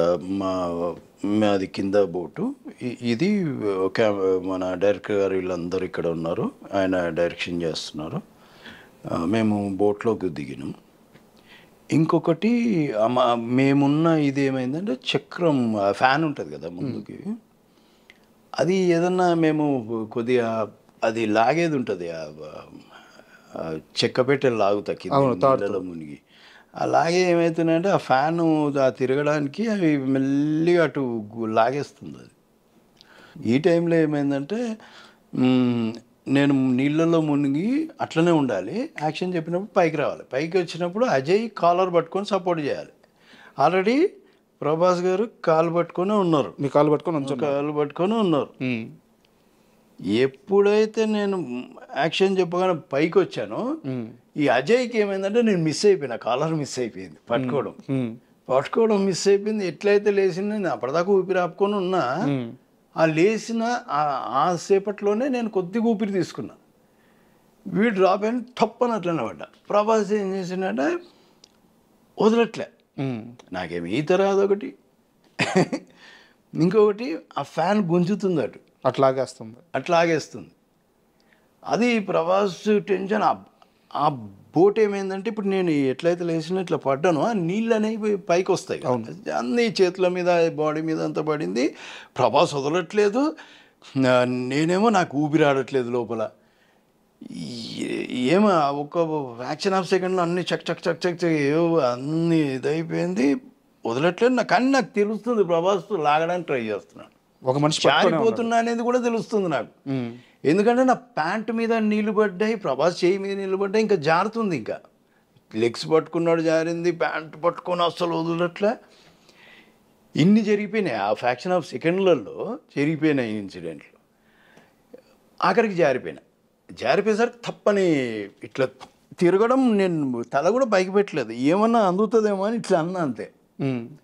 అందేసరికి ఆ బోట్ ఎడ్జు అది బెండ్ అవుతుంది కదా, అట్లా ఇట్లా ఊగుతుంది, నిలబడదు. అది దొరికింది నాకు. దొరికి అప్పుడు గాలి తీసుకొని అప్పుడు అందరు లేపినారు అట్లా. అదే ప్రభాస్ పడ్డ టెన్షన్ ఏంటంటే, ఎక్కడ పొరపాటు జరుగుతుందో, ఒకవేళ మనోడికి ఈత రాదు, పొరపాటున వీళ్ళు ఉన్నారు అంటే సేవ్ చేయడం, వీళ్ళు గజేత గల ఒకరిద్దరిని పెట్టుకొచ్చిండ్రు సార్. ఎంతైనా అది ఒరిజినల్ సీ కదా సార్, దగ్గర మార్జిన్ లేదు, పెద్దగా మార్జిన్ లేదు మాకు, ఈడనే ఉంది. అది ఏమైనా సెట్ అయితే అనుకోవచ్చు. అది కూడా మేము ఎంత ఒడ్డున చేస్తలేము, 30 కిలోమీటర్లు 40 కిలోమీటర్ల లోపల ఉన్నాం సముద్రంలో. ఎడ్జ్ అనేది కనిపించద్దు మనకి, ఒడ్డు అనేది కనిపించద్దు, అందుకని లోపలికి వెళ్ళాం. బయటకు వచ్చిన తర్వాత అజయ్ గారిని ఏమన్నారు మీరు? నేనేమనలే, అరే నువ్వు జారిపోయినారా అన్న. నాకు బాగా గుర్తు ఏంటంటే, నేను అంటే బయటకు వచ్చేసరికి అన్నీ కొందరు ఒక్కొక్కరే అన్నీ గుర్తొచ్చినాయి అన్నారు కొందరు. మళ్ళీ చేసి మళ్ళీ నవ్వుకుంటూనే వెళ్ళినా, ఫుల్ తడిచిపోయినా, ఏడుస్తున్నా. ఏడ్చారా? నేను ఏడుస్తున్నట్టున్నా, అది నేను తుడుచుకుంటున్నా. మయూ రాజమౌళి గారి కూతురు ఉంది, అది చిన్న ఉంది, అది ఎంత 6 నెలలే ఉంటుంది, సంవత్సరం ఉంది అనుకుంటా. నేను పచ్చిగా అయిపోయి ఇంకా నేను ఈ బోట్లో నుంచి ఆ బోట్లోకి ఎక్కి, దాంట్లో పెద్ద దాంట్లోకి ఎక్కిన, సార్ వాళ్ళందరూ ఉన్నారు దగ్గర. ఎక్కితే ఆ పాప నన్ను ఎత్తుకో అంటుంది. నాకు అక్కడ కళ్ళలు నీళ్ళు వచ్చేసి, ఎత్తుకో అంటుంది, నా దగ్గరకు వస్తా ఉంటుంది. రామగారు ఎత్తుకుంటే ఆగట్లే అసలు, ఇట్లా వస్తుంది. వద్దమ్మా పచ్చిగునేమో అని. ఇప్పుడు పెద్ద అయిపోయింది, చిన్నగా ఉంది అప్పుడు. అదొక ఇన్సిడెంట్ బాగా గుర్తు నాకు. సరే, మళ్ళీ మీ వ్యక్తిగత విషయం తీస్తున్నాను అని చెప్పి పొరపాటుగా అనుకోకపోతే ఒక క్వశ్చన్. ఈ ఇన్సిడెంట్లో ఆ కాలు జారిపోయిన తర్వాత, లోపలికి వెళ్ళిపోయిన తర్వాత లైఫ్ అంతా తిరిగింది అని చెప్పారు. అదే షార్ట్ కట్. ఆ టైంలో భార్య బిడ్డలు గుర్తు రాలేదు? మేబీ గుర్తు వచ్చిండొచ్చు, అందరు గుర్తొస్తారు, టక్ టక్ టక్ టక్ టక్ అంతే. అవి ఏది మైన్యూట్ అది ఏది ఎక్కువ గుర్తుందనేది కూడా మనం చెప్పలేము ఇప్పుడు. అట్లా పర్టిక్యులర్ టైం అంతే. ఇంక దాని తర్వాత ఇంకే పెద్ద ప్రాబ్లం వచ్చింది, ఇంకేం లేదు. షూటింగ్లలో అయితే ఏమి అదొక్కటే, అంటే ప్రాబ్లం కూడా కాదు, అది మిస్టేక్ అయిపోయింది. మేబీ ప్రభాస్ అక్కడ దాకా పట్టుకున్నాడుగా, లేదంటే జారిపెట్టుకునేమో, చెప్పలేము నేను అందులోకి. తర్వాత ప్రభాస్ గారికి వచ్చి ఏం చెప్పారు మీరు? థ్యాంక్స్ చెప్పడం? థ్యాంక్స్ చెప్పడం తప్ప ఇంకేం చేయగలను. ఏమన్నారు? నేను ఇంటర్వ్యూలో కూడా ఒకటి, అప్పుడులో మేము ఛత్రపతి రిలీజ్ అయిన తర్వాత కూడా ఈ విషయం గురించి చెప్పా. నేను ఏమనలే, ఆయన టెన్షన్ పడుతున్నాడు, ఆయనకి ఎక్కువ టెన్షన్ ఉంది. నేను తట్టుకోలేకపోయేటోని శేఖర్ ఏదైనా ఏంటని, కానీ అట్లాంటి ఎమోషనల్ సిచ్యువేషన్ అది. ఛత్రపతి సినిమా గురించి నాకు ఇంకొక విషయం తెలిసింది సార్. యాక్చువల్గా cinema super duper hit, Prabhas గారి కెరీర్ని నిలబెట్టిన సినిమా, ఇవన్నీ ఓకే. వర్షం తర్వాత ఛత్రపతి చాలా పెద్ద హిట్, ఇవన్నీ ఓకే. బట్ ప్రభాస్ గారు ఛత్రపతి సినిమా చేస్తున్నంతసేపు కూడా చాలా ఎగ్జైట్గా ఉండేవారట. చాలా మైనర్ థింగ్స్ కూడా గమనించుకుంటూ రాజమౌళి గారి దగ్గర పక్కకి వెళ్ళి, డార్లింగ్ హిట్ అవుద్ది కదా, ఈ సినిమా హిట్ అవుద్ది కదా, కొడుతున్నాం కదా, చాలా ఈగర్గా ఛత్రపతి హిట్ కొట్టాల్సిందే అని చెప్పి చాలా టెన్షన్ పడ్డారట. నిజమేనా? అది నాకేం కనిపించలేదు. మేబీ వాళ్ళు మాట్లాడుకొని ఉండొచ్చు, తెలియదు. ఎందుకంటే అప్పటికి ప్రభాస్కి వర్షం వచ్చింది, మంచిగా ఆడింది. సో ఇంకా అంత పెద్ద ఇది. ఈ సినిమా జరిగేటప్పుడు మన కృష్ణవంశీ గారితో సినిమా వచ్చింది, అది ఫ్లాప్ అయిపోయింది, చక్రం. కానీ అందులో పర్ఫార్మెన్స్ బాగుంటుంది, ప్రభాస్ గారి క్యారెక్టర్ కానీ పర్ఫార్మెన్స్. అదే టైంలో ఇది జరుగుతుంది. సో మేబీ ఆయనకి ఆ ప్రెషర్ ఉండిండొచ్చు ఇది. కానీ మాకు ఎప్పుడు, ఎందుకంటే ఆయన సంగతి తెలుసు కాబట్టి గన్ షాట్ అని మేము ఫిక్స్ అయిపోయినాం. ఓకే, మేము ఛాలెంజ్లు ఇస్తాం ఇప్పుడు. ఎట్లా అంటే ఇది ఆడకపోతే ఇండస్ట్రీ మానేస్తా అంట. ఇదే మాట నా నోటికి వచ్చేది. రాజమౌళి గారి సినిమాల విషయం. సినిమా నాకు నేను చేస్తా కాబట్టి నాకు కొద్దిగా ఐడియా ఉంటుంది. హైవే ఇంటర్వెల్, హైవే ఛత్రపతి కానీ, సింహాద్రి కానీ. నేను ఇట్లానే అన్నా సింహాద్రి అప్పుడు కూడా అన్నా, సినిమా ఆడకపోతే ఇప్పుడు ఏదో అరకూర వేషాలు వస్తున్నాయి, ఇది కూడా బంద్ చేసుకొని కొరియర్, అంతకుముందు కొరియర్ చేస్తున్నా, కొరియర్ చేసుకుంటాను, నేను కొరియర్లో పని చేసుకుంటా అని చెప్పి. అది అంత నమ్మకం రాజమౌళి అంటే. నమ్మకం ఆయన. ఎందుకంటే ఆయన కథ మీద ఆయన కొన్ని ఎపిసోడ్స్ ఉంటాయి, ఆ ఎమోషన్ని క్యారీ చేసే ఎపిసోడ్స్ మనకు ఎప్పుడైతే పడాలనో దెబ్బ అప్పుడే పడుతుంది ఆ సీన్లో. కొద్దిగా అటు పోదు, ఎప్పుడైనా సరే ఆయన సినిమాలలో కొద్దిగా ఇటు పోదు. మనకు ఆడియన్స్కి ఎయ్యర్రా ఈ నా కొడుకుని అన్నప్పుడు వీడు ఇట్లుంటాడు, అప్పుడే గొడ్డలు వేసింది అనుకోండి, ఎయ్యి నా కొడుకుని అంటారు. ఇట్లాంటి మేము థియేటర్లలో పోయి, ఊర్లలో పోయి, లో క్లాస్ దానిలలో ఎవరికి ఇన్ఫర్మేషన్ లేదు. మేము 3 రోజులు అట్లా రిలీజ్ అయిన తర్వాత వెళ్ళేటోళ్ళం. అట్లా కట్టెలు తీసుకొని రాజమౌళి మేమందరం ఇట్లా చూసేటోళ్ళం. నేను సింహాద్రికి బాగా ఎప్పుడు ఏ థియేటర్ కన్నా నా సీనే వచ్చేది, ఆ గొడ్డలి అన్నారికేది ఇదే వచ్చేది. పాన్ వేసుకొని వస్తూ ఉంటాయి ఈ సీన్లు. నాకు అంత నమ్మకం. ఎందుకంటే వేరే ఉండదబ్బా, ప్రతి ఎమోషన్ ఏడ జనాలు కనెక్ట్ అవుతారు, అన్ని ఐడియా ఉంటుంది ఆయనకి పక్క. సింహాద్రి టైంలో సార్, అంటే ఆ సినిమా గురించి RRR ఇంటర్వ్యూలో రామ్ చరణ్ గారు చెప్పారు. అంటే ఎన్టీఆర్ గారి సినిమాని మా నాన్న చూశారు, చిరంజీవి గారు చూశారు సింహాద్రి. ఆ టైంలో అసలు మా నాన్న స్పెల్ బౌండ్ అయిపోయారు ఆ సినిమా చూసి. నాకు కూడా ఆ సినిమా అంత ఇష్టం అని చెప్పేసి. మెగాస్టార్ అంతటి వ్యక్తి అప్పటికి ఒక చిన్న హీరో ఎన్టీఆర్ గారు. ఆది పడింది బట్ అంటే యంగ్స్టర్ ఫేస్లో కూడా మెచ్యూరిటీ లేదు. ఇది ఇంకా అది హిట్ అయిపోయింది. ఇంకా దాని తర్వాత పడ్డ సినిమా సింహాద్రి. ఆ వయసులో అంత పెద్ద స్టార్డమ్ వచ్చిందంటే అది. అప్పుడు ఇండస్ట్రీలో ఆ సినిమా ఇంపాక్ట్ ఎలా ఉండేది సార్? ఎలా మాట్లాడుకునేవారు సింహాద్రి గురించి? ఏం మాట్లాడాలి ఇప్పుడు, అంత సాలిడ్ హిట్ సింహాద్రి. యాక్చువల్గా కొందరంటే స్టూడియో నెంబర్ 1 అంత ఇంపాక్ట్ ఉండదు మనకి. ఇంటర్వెల్ బ్లాక్ ఓకే, కానీ ఏదో సింహాద్రికి వచ్చేసరికి ప్యూర్ మాస్ అయిపోయింది అది సినిమా. సో మేము ఎక్కడికి వెళ్ళినా అంత మంచి రెస్పాన్స్. ఈవెన్ నేను అప్పుడు తారక్ రాలేదు, అప్పుడు మేము టూర్లోకి వెళ్ళినప్పుడు నన్ను చూసి అసలు జనాలు గోలా, పొరపాటున వచ్చినామని తెలిస్తే కింది నుంచి టర్న్ అయ్యో ఇది అని మళ్ళీ నాకు పాన్లు కట్టించి తీసుకొచ్చి ఇవ్వడం ఇవన్నీ చూసి నేను అనుకున్నా ఇప్పుడు తారక్ వచ్చింటే పరిస్థితి ఏందా అని. నేను ఒకరోజు ఆఫీస్ కూడా పోయినా, వచ్చిపోయి నువ్వు వచ్చింటే అస్సలు మామూలుగా ఉండేది. అప్పుడు అందరూ సాటిస్ఫై అయిన సినిమా అది. సార్ 20 సంవత్సరాల వయసు, మూతి మీద ఇంకా మీసాలు కూడా సరిగ్గా రాల. ఆ టైంలో ఇండస్ట్రీ రికార్డ్ సింహాద్రితో. ఆ సక్సెస్ తరువాత మీరు ఎన్టీఆర్ గారిని కలిశారు కదా, ఆయన మైండ్ సెట్ ఎలా ఉండేది? ఎలా హ్యాండిల్ చేశారు అంత పెద్ద సక్సెస్ని? సక్సెస్ వచ్చింది అంతే తప్ప మళ్ళీ అవే మాటలు అదేం మారదు, అదే అల్లరి అంతే, అదే ఉంటుంది. పెద్ద హీరోని అయిపోయాను లేదు, అదేం లేదు. ఇంకో సినిమా మీద ఆలోచించేటోడు అంతే తప్ప వేరే.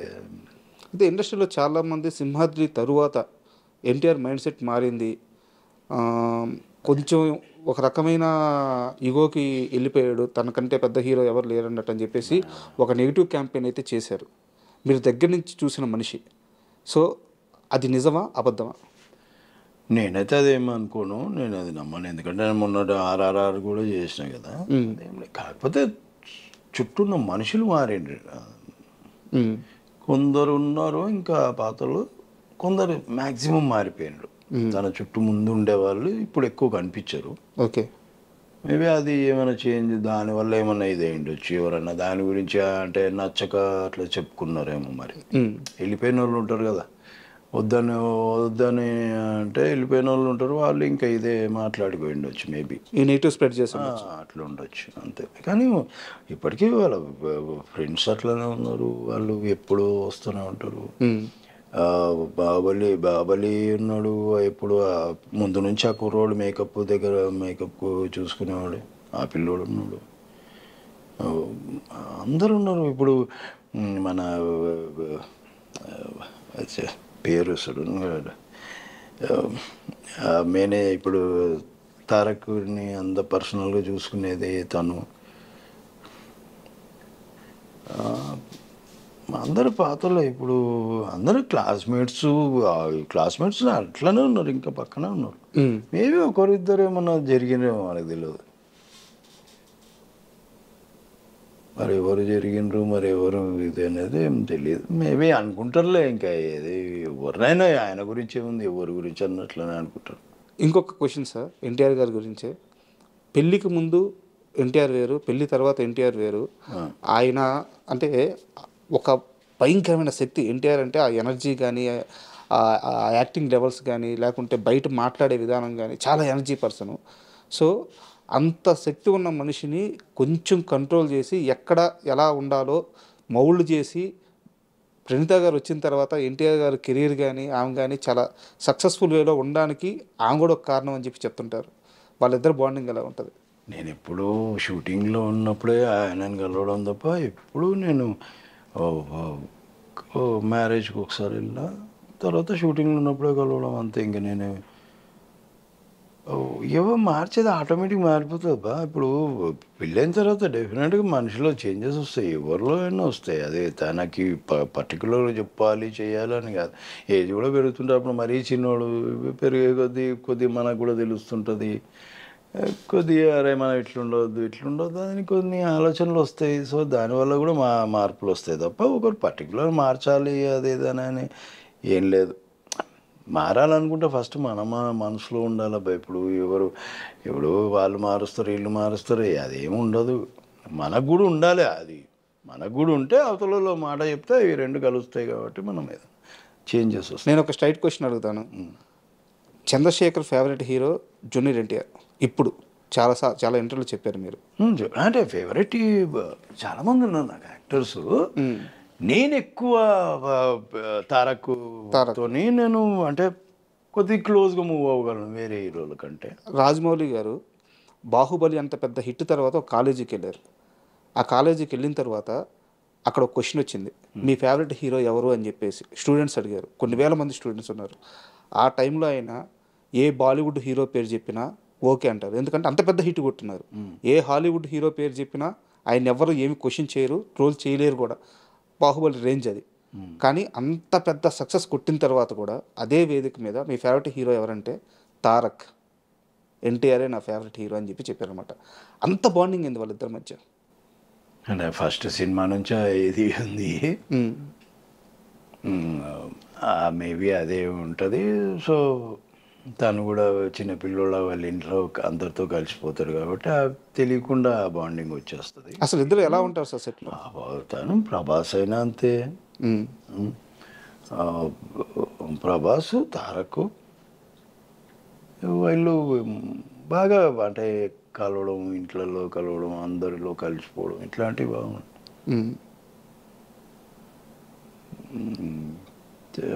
తారక ఇంకా అదే వీళ్ళు కూడా చిన్న పిల్లోళ్ళే అన్నట్టే చూసిండు స్టూడెంట్ నెంబర్ 1 నుంచి. మేబీ అది ఉంటుంది. అండ్ ఇప్పుడు మీరు చేస్తున్న ప్రాజెక్ట్ సెన్సెస్? నేను ఇప్పుడు ఏం లేదు బా అని ఒకరు ఇద్దరు అడిగినారు కొత్త సినిమాలు, కొత్త వాళ్ళే, కొత్త హీరోలు. అది సరే మేబీ చేస్తా నెక్స్ట్ మంత్ అంతే. ఏ సీరియల్ జరుగుతున్నాయి, సీరియల్లో ఇప్పుడు జెమినీకి ఒకటి శివంగి అని, జీటీవీకి ఒకటి లక్ష్మీ నివాసం అని, మరి రంగుల రాటం ఈటీవీకి మల్లెమాల వాళ్ళది. ఇవి చేస్తున్నా. ఏమైనా అడపదడప సినిమాలు వస్తే అవి చేస్తున్నా. పెద్ద సినిమాలు అయితే ఏం లేవు. ఓకే.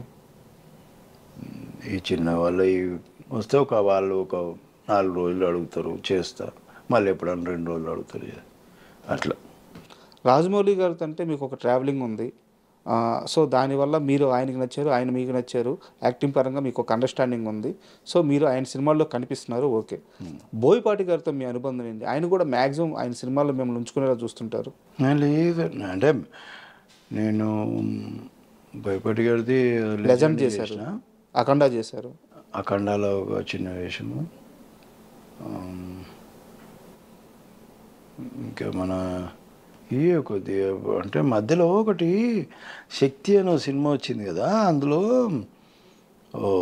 చిన్న వేషం, అంటే చిన్నదంటే నేను నా ఫేస్ కూడా కరెక్ట్గా అనిపించదు, వస్తున్నాను చంపేస్తాను పోతాడు, దమ్ము దమ్ము దమ్ము. అయితే దాంట్లో ఏదో చిన్న అంటే నేను ఇట్లా ఇట్లా ఉంది చిన్నది, నేను భయపడి నేను వస్తా చేస్తా అన్న. అప్పుడు వేరే షూటింగ్లో ఉంటే నేను మళ్ళీ వచ్చి నైట్ అంతా చేసి వెళ్ళిన. సో ఏం శేఖర్ చిన్నది ఏమనుకోకు, ఇట్లా ఇచ్చినాను, మీరు ఉన్నారు కదా సార్ అందుకే వచ్చేసినాను. అట్లా లెజెండ్లో పిలిచిండ్రు. అట్లా దీంట్లో అంటే మీరు వెళ్ళి ఎవరిని అవకాశాలు అడగరు. బోయపాటి గారు ఎలా గుర్తుపెట్టుకున్నారు మిమ్మల్ని? ఆయన గుర్తుపెట్టుకుంటారు, అది ఆయనకి ఉంది కంపల్సరీ. ఇప్పుడు ఒక సినిమాలు ఉన్నాయంటే నెక్స్ట్ సినిమా తీసేవాడు పక్కా మైండ్లో ఉంటుంది. ఇప్పుడు నేను అక్కడ 1లో చనిపోయాను కాబట్టి ఓకే, లేదంటే కంపల్సరీ 2లో కూడా ఉండేవారు. అది ఆయనకి ఉంటుంది. నేను సూటబుల్ అయితే పక్కా పెట్టుకుంటాను. అండ్ రాజమౌళి గారు, మహేష్ బాబు గారు సినిమా చేస్తున్నారు SSMB. రాలేదా? కాల్ రాలేదా? నాకేం కాల్ రాలేదు, ఏం కాల్ రాలేదు. తెలుసా ఆ సినిమా గురించి ఏమన్నా మీకు? ఎలా ఉండబోతుంది? మస్తు. నేను ఎప్పుడు కలవను నేను రాజమౌళి గారిని. మీరు చాలామంది అనుకుంటారు టచ్లో ఉంటారు, ఫోన్ చేసుకుంటారు. అసలు ఆయన నంబర్ కూడా నా దగ్గర ఉండదు. అవునా? ఆయన నంబరు ఉండదు నా దగ్గర. ఎప్పుడు కలుసుకున్నదే లేదు అసలు.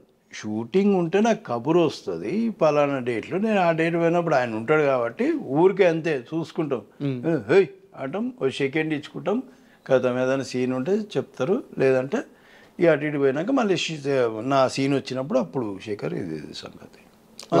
లాస్ట్ టైం ఎప్పుడు కలిసారు రాజమౌళి గారిని? ఆర్ఆర్ఆర్ అప్పుడే. షూటింగ్ అయిపోతే ఇప్పుడు దాకా కలవలేదా? నీకు కలవలే, ఇంకా కాల్ కూడా చేయలేదు? లేదు, ఫోన్ నంబరే ఉండవు. నేను ఎప్పుడు కాలే, మాకు ముందు నుంచి అంతే. ఎప్పుడు హ్యాపీ బర్త్డే ఇట్లా మెసేజ్ పెట్టుడు కానీ ఏమి లేవు, ముందు నుంచి అంతే. ఇప్పుడే కాదు, అది కొత్త కాదు, అట్లాంటిది ఏం లేదు. మేబీ నా ప్లేస్లో ఉంటే వేరే వాళ్ళు ఏమో తెలియదు మరి ఎట్లుండేటప్పుడు.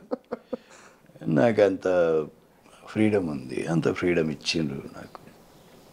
త్రిబుల్ ఆర్ ఈ సినిమాతో ఇండస్ట్రీ మొత్తాన్ని, అంటే ఒక ఇండియన్ సినిమా మొత్తం రాజమౌళి వైపు తిరిగి చూసింది. అంతకుముందు బాహుబలి ఉంది, బాహుబలి 2 ఉంది, చాలా పెద్ద సక్సెస్. బట్ కొన్ని దశాబ్దాల పాటు రైవల్రీగా ఉన్న ఫ్యామిలీస్, బట్ అంటే రైవల్రీ అంటే సినిమా పరంగా కాంపిటీషన్ పరంగా రైవల్రీ. నందమూరి కుటుంబం, మెగా కుటుంబం. అక్కడి నుంచి ఒక 2 వార్స్ని తీసుకొచ్చి, 2 బిగ్గెస్ట్ మాస్ హీరోస్, వాళ్ళిద్దరిని తీసుకొచ్చి ఒక సినిమాలో పెట్టి అంత పెద్ద పవర్ఫుల్ మూవీ తీయాలన్న ఆలోచన ఆయనకు వచ్చినప్పుడు మీ అందరూ ఎలా ఫీల్ అయ్యారు? మీకు ఆ విషయం తెలిసినప్పుడు, రాజమౌళి ఎన్టీఆర్ని, రామ్ చరణ్ని పెట్టి సినిమా తీస్తున్నారు అని తెలిసినప్పుడు మీ ఫీలింగ్స్ ఏంటి? ఏమో మేము ఎప్పుడు డిస్కషన్, మేము కలిసింది లేదు, ఏం లేదు. ఎవరైనా నా దోస్తులు ఇప్పుడు వాళ్ళని కూడా ఏం నేను ఒకటే అనుకుంటా, అద్భుతం జరుగుతుంది అనేది మాత్రం అనుకుంటా అంతే. ఇద్దరు ఉన్నారంటే కొద్దిగా ఇలా వెళ్తున్నారు పీరియాడికల్గా, అది అని అదొకటి ఏదో అద్భుతం ఉంటుందని మాత్రం తెలుసు నాకు అంతే. ఏదో అంతకుమించి ఇంకా నాకు వేరే ఏం ఆలోచనలు, డిస్కషన్ ఏమవుతుంది మా అసలు అట్లాంటి ముచ్చట్లే ఉండవు మా దగ్గర. ఎవరైనా మాట్లాడుకుంటారేమో నాకు తెలియదు, కానీ నేను అసలు దాని జోలికి కూడా పోను, నాకు తెలియని కూడా తెలియదు. అండ్ త్రిబుల్ ఆర్లో మీరు వాళ్ళిద్దరితో కాంబినేషన్ సీన్స్, ఇద్దరితో కాంబినేషన్, అది గుజరాత్లో అదే పాము కాటేస్తుంది కదా చరణ్ గారికి, అప్పుడు తారకు మేమందరం ఉంటాం. ఆ సీన్లో కాంపిటీషన్ అది అసలు మేము షూటింగ్ చేసినట్టు లేదు. అది చూస్తుంటే సినిమాలో అమ్మా ఈ టైంలో మేము కామెడీ చేసింది అనుకుంటాం. అంత పవర్ఫుల్ సీన్లో అంత పవర్ఫుల్ సీన్లో మేము నవ్వుతున్నాం 2:30కి షార్ట్ ఆపేసి నవ్వుతున్నాం. ఆయననేమో ఈయన నేను నడుముగిలుతాడు, ఈయననేమో ఆయన నడుముగిలుతాడు, మధ్యలో నేను దొరికినా.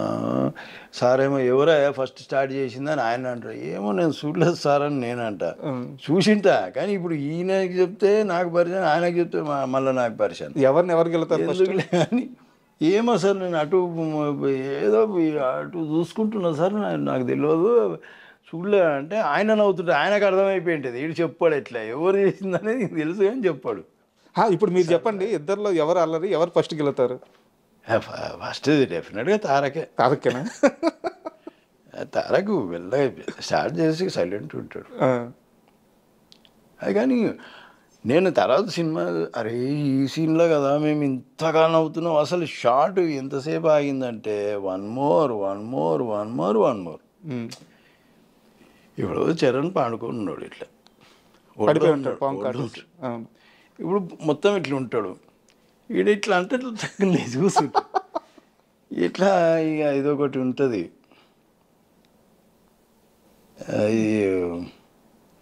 నేను ఇప్పుడు అనుకున్నా గుజరాత్లో జరుగుతుంది ఇది, రాత్రి 2:30 అవుతుంది, ఆ టైంలో జరిగింది ఇది అంతా. అంటే వాళ్ళిద్దరూ కూడా పెద్ద మాస్ హీరోలు, స్టార్ హీరోలు, ఒకరి మధ్య ఒకరికి ఇగో కానీ అట్లాంటి ఏమి ఉండేవి కదా? ఏం లేదు, వాళ్ళు ఇద్దరు ముందు మంచి ఫ్రెండ్స్ కదా. అదేం అంటే బయట వాళ్ళిద్దరు ఫ్యాన్స్ మా హీరో పెద్ద అని చెప్పి కొట్టుకొని చచ్చిపోతారు. ముందు నుంచి ఉన్నదే కదా మన దగ్గర. ఇప్పుడు ఏం కొత్త ఏముంది? ఎవరా ఇప్పుడు మనం మెయిన్ ఏంటంటే ఏదన్నా ఒకవేళ జనాలు ఆలోచించుంటే ఈ 2 క్యారెక్టర్లకి ఏది పవర్ఫుల్ ఉంటుందని ఆలోచించారు. ఎవరిని ఎక్కువ చూపిస్తారు, ఎవరిని తక్కువ చూపిస్తారు అనేది. కానీ మొత్తం ఓవరాల్గా ఎంత న్యాయం చేస్తారంటే ఆయన ఇది ఎక్కడ ఇంత తక్కువ కాదు. అవును, ఇప్పుడు అంటారు కదా ఈ కాలు ఇట్లా వచ్చింది, ఆ ఇంటర్వ్యూలో చెప్తారు కదా డ్యాన్స్ అని.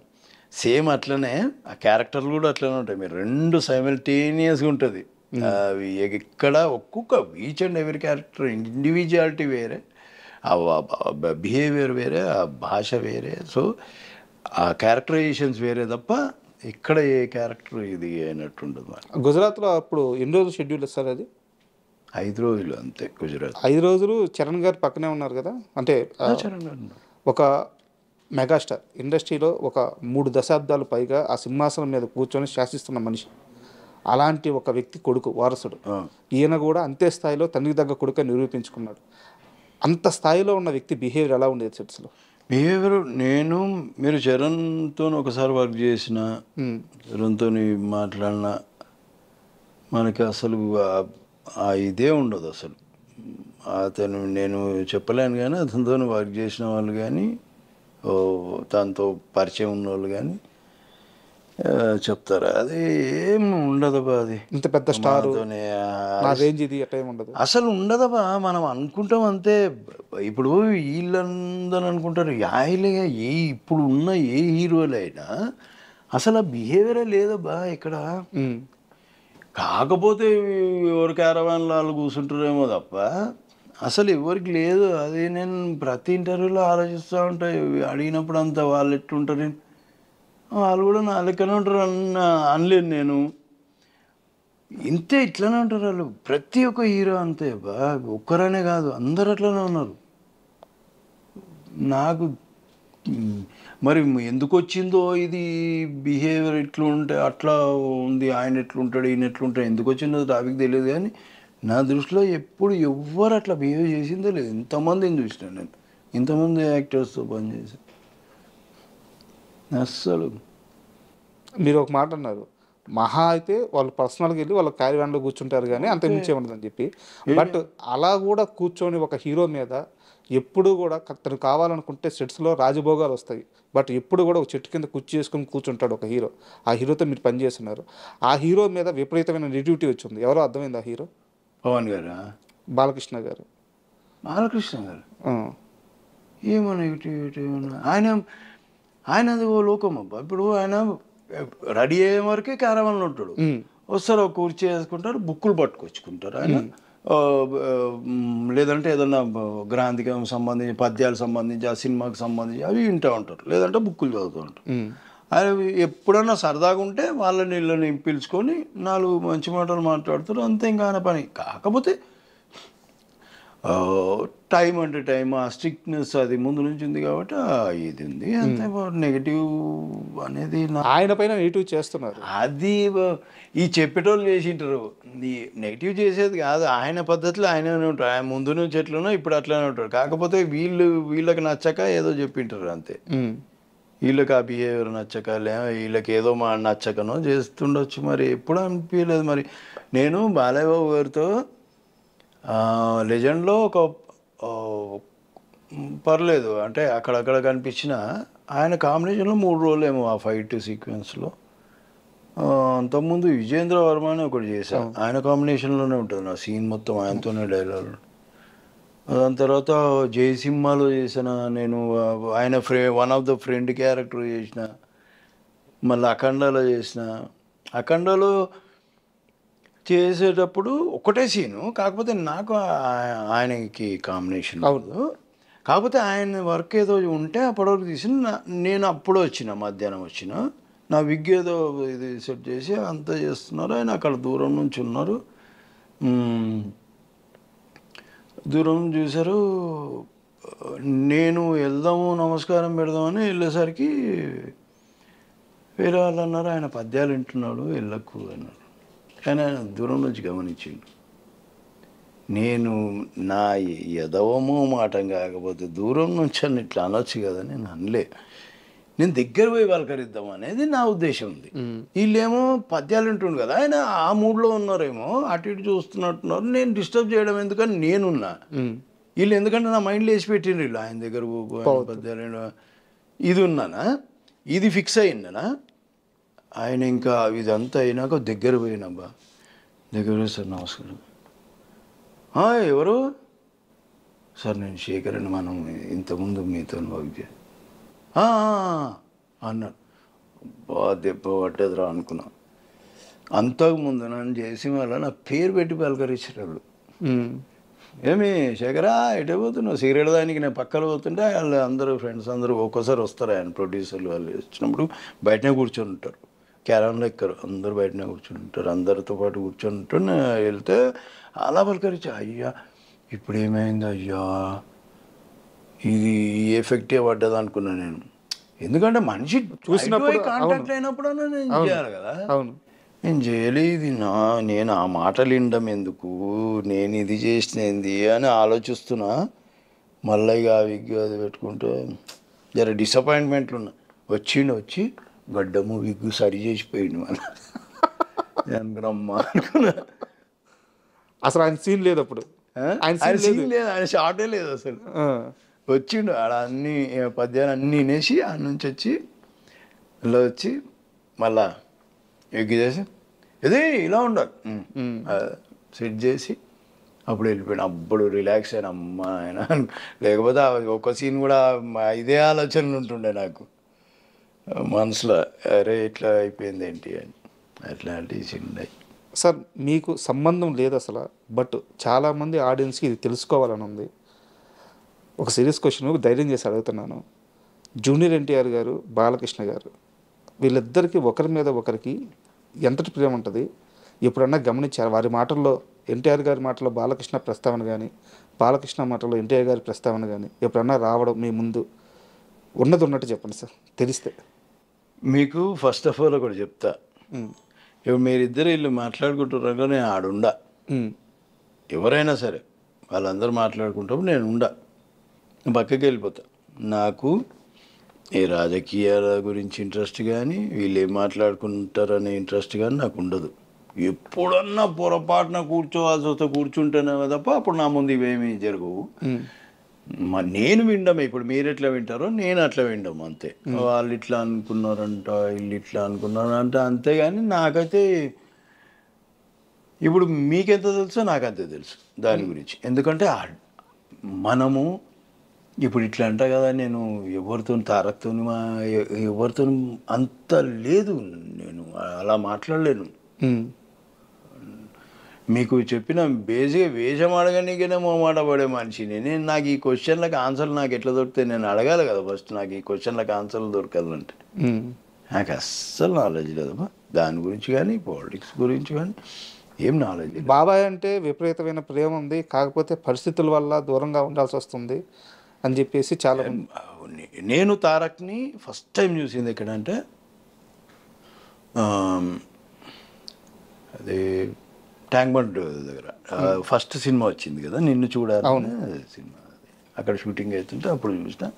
సెకండ్ టైం ఎప్పుడు చూసిన అంటే నేను అక్కడ చూసినా కాబట్టి ఇక్కడ గుర్తు దేవి థియేటర్ దగ్గర నరసింహనాయుడికి చూసిన సెకండ్ షోకి. సినిమా చూడడం కోసం ఆడ టికెట్లు వచ్చిన ఆడ ఫ్రెండ్స్తోని ఆడ బైక్ మీద ఉన్నాడు దానికి అప్పుడు సెకండ్ టైం చూసిన. బాబాయ్ సినిమాకి వచ్చాడు అది చూసాం. మరి అంత అభిమానం లేకపోతే ఎట్లా వస్తారు? అంత ప్రేమ లేకపోతే మనం అనుకుంటాం కానీ ఆ బ్లడ్ రిలేషన్ అబ్బా ఎక్కడ పోదు ఉంటుంది.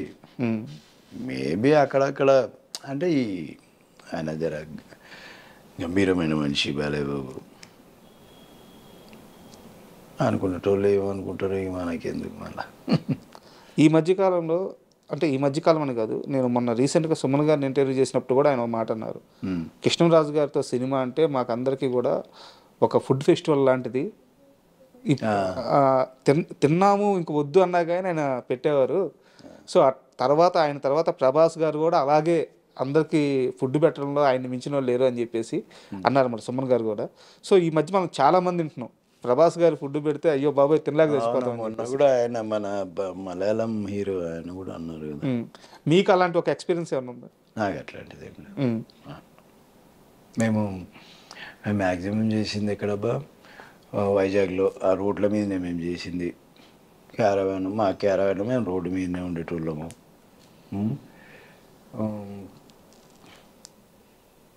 మాకు అట్లాంటి ఎక్స్పీరియన్స్ అక్కడ లేదు. 25 రోజుల దాకా పనిచేసినట్టున్నాం అక్కడ. మళ్ళీ బూత్ బంగ్లాలో చేసినాం ఒక 15 రోజులు. నైట్ షూట్లు ఉండేవి ఎక్కువ ఇక్కడ. అట్లాంటిది ఏం లేదు, మేము కలిసి భోజనం చేసింది.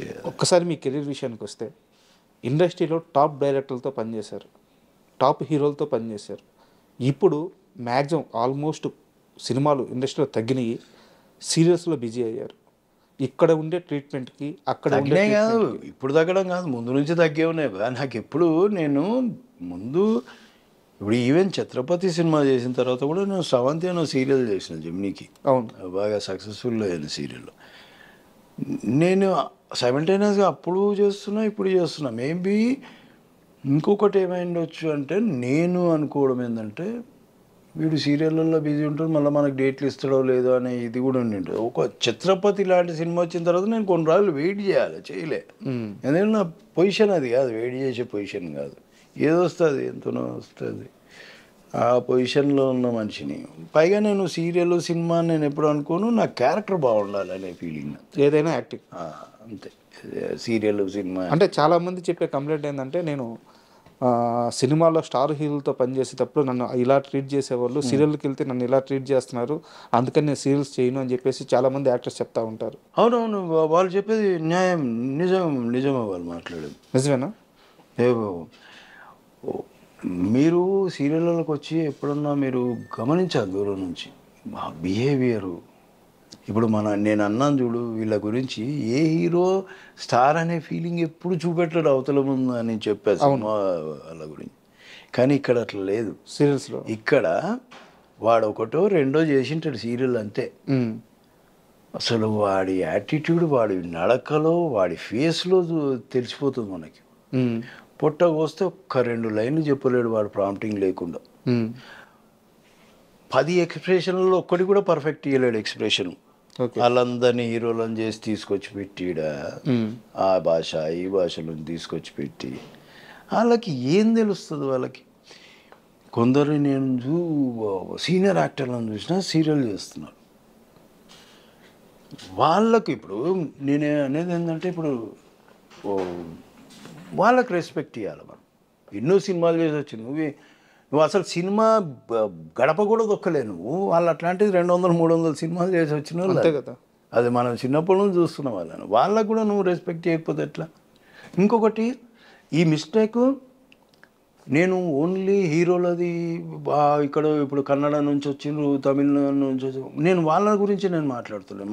మన దగ్గర మన మనుషులు కూడా అట్లనే ఉన్నారు, మన మేనేజర్లు అట్లనే ఉన్నారు, మన డైరెక్షన్ డిపార్ట్మెంట్ అట్లనే ఉంది. వాళ్ళకి ఇచ్చే మర్యాద ఇక్కడున్న ఆర్టిస్టులకు ఇవ్వట్లే. ఈ ఇట్లాంటి వానికి ఇస్తారంటే భయానికి ఇస్తారు.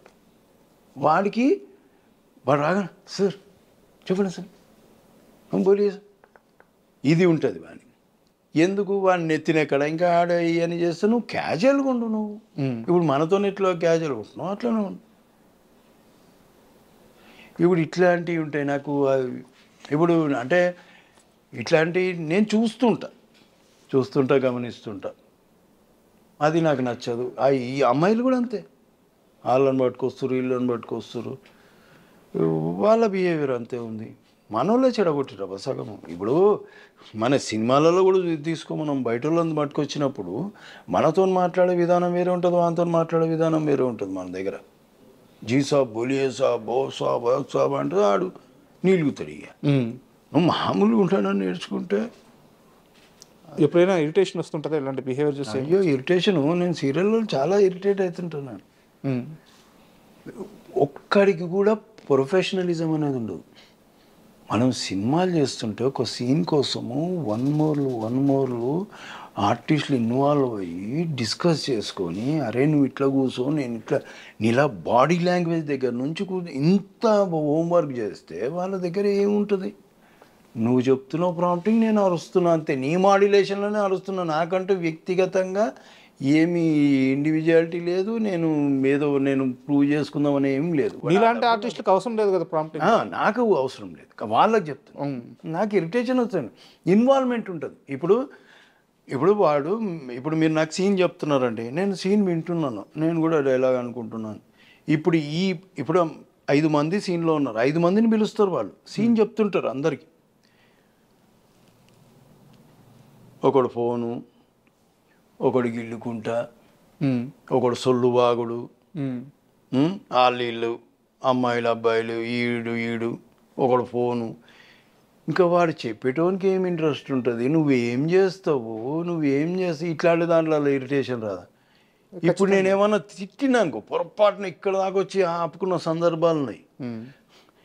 ఎందుకంటే అరే ఈ సీనియర్ కాబట్టి అనేసిండు మనని అనుకుంటే, ఎందుకులే వీళ్ళు దరిద్రులు ఇంతే, వీళ్ళు మారరు, మనం ఎందుకు వీళ్ళ గురించి, మనమే మారితే అయిపోలే, పట్టించుకోకుండా వదిలేస్తే వాడిని వాడు నాక్కుంటాడు. రేపు పొద్దున ఒక సీరియల్ చేస్తాడు, 2 సీరియల్ చేస్తాడు, 3వ సీరియల్ మర్చిపోతాడు.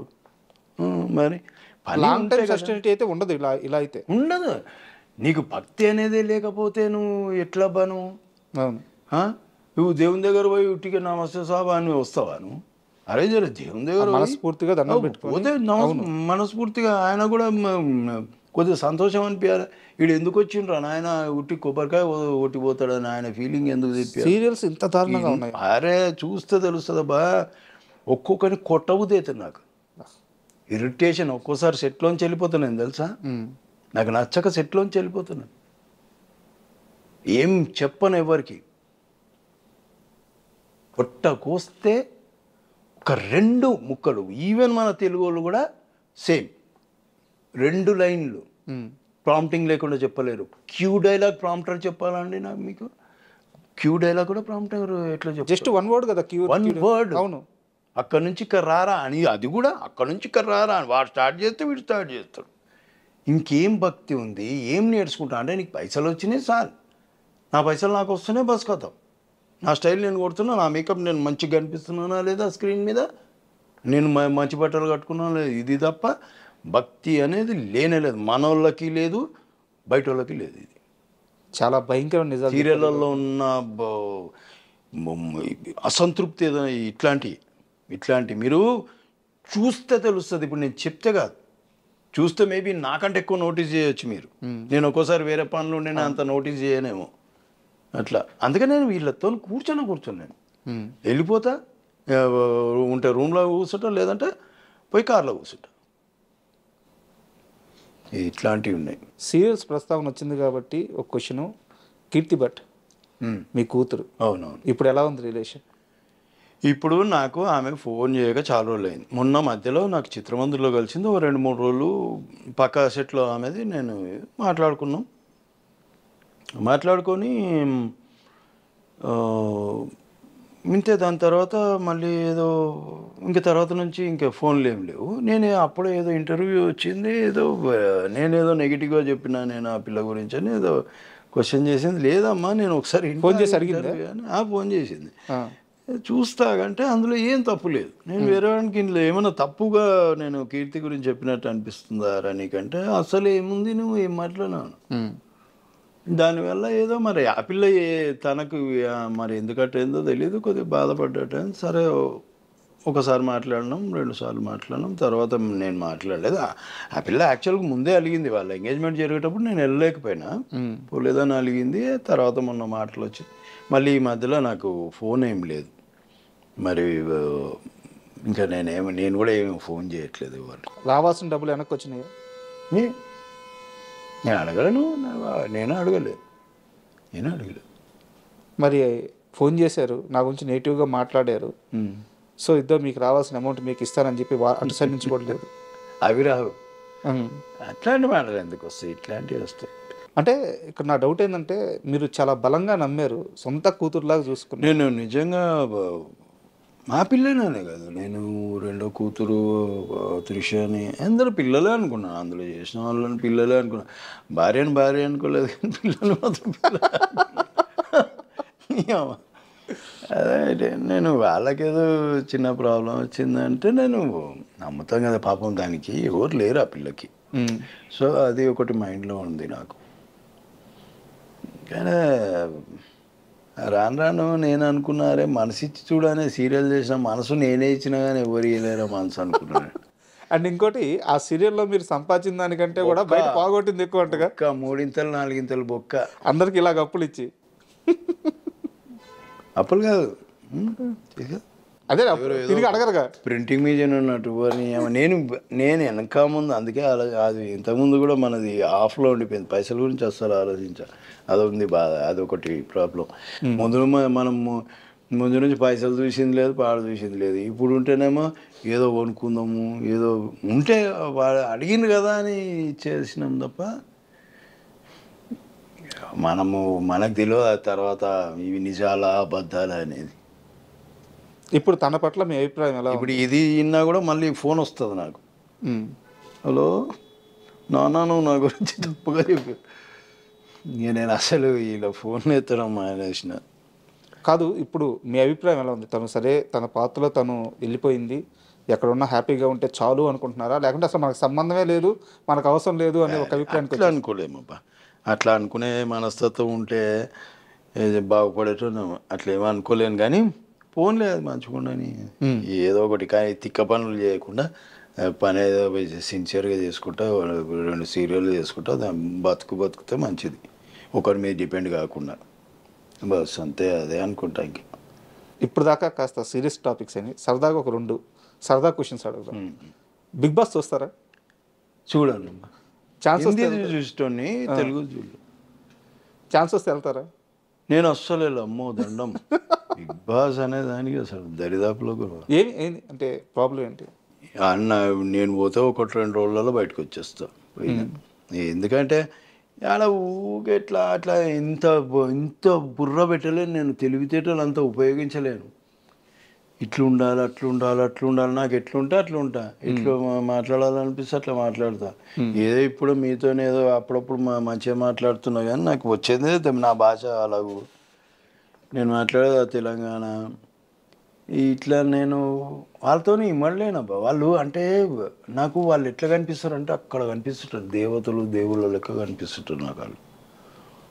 అంటే అంత పాషు. మనం అనుకుంటా, కానీ వాళ్ళని చూసినాక మనం చాలా పాష్ అనిపిస్తుంది. వాళ్ళ లోపల చూసినాక, కొందరిని చూసినాక మనం చాలా పాష్గా అనిపిస్తుంది.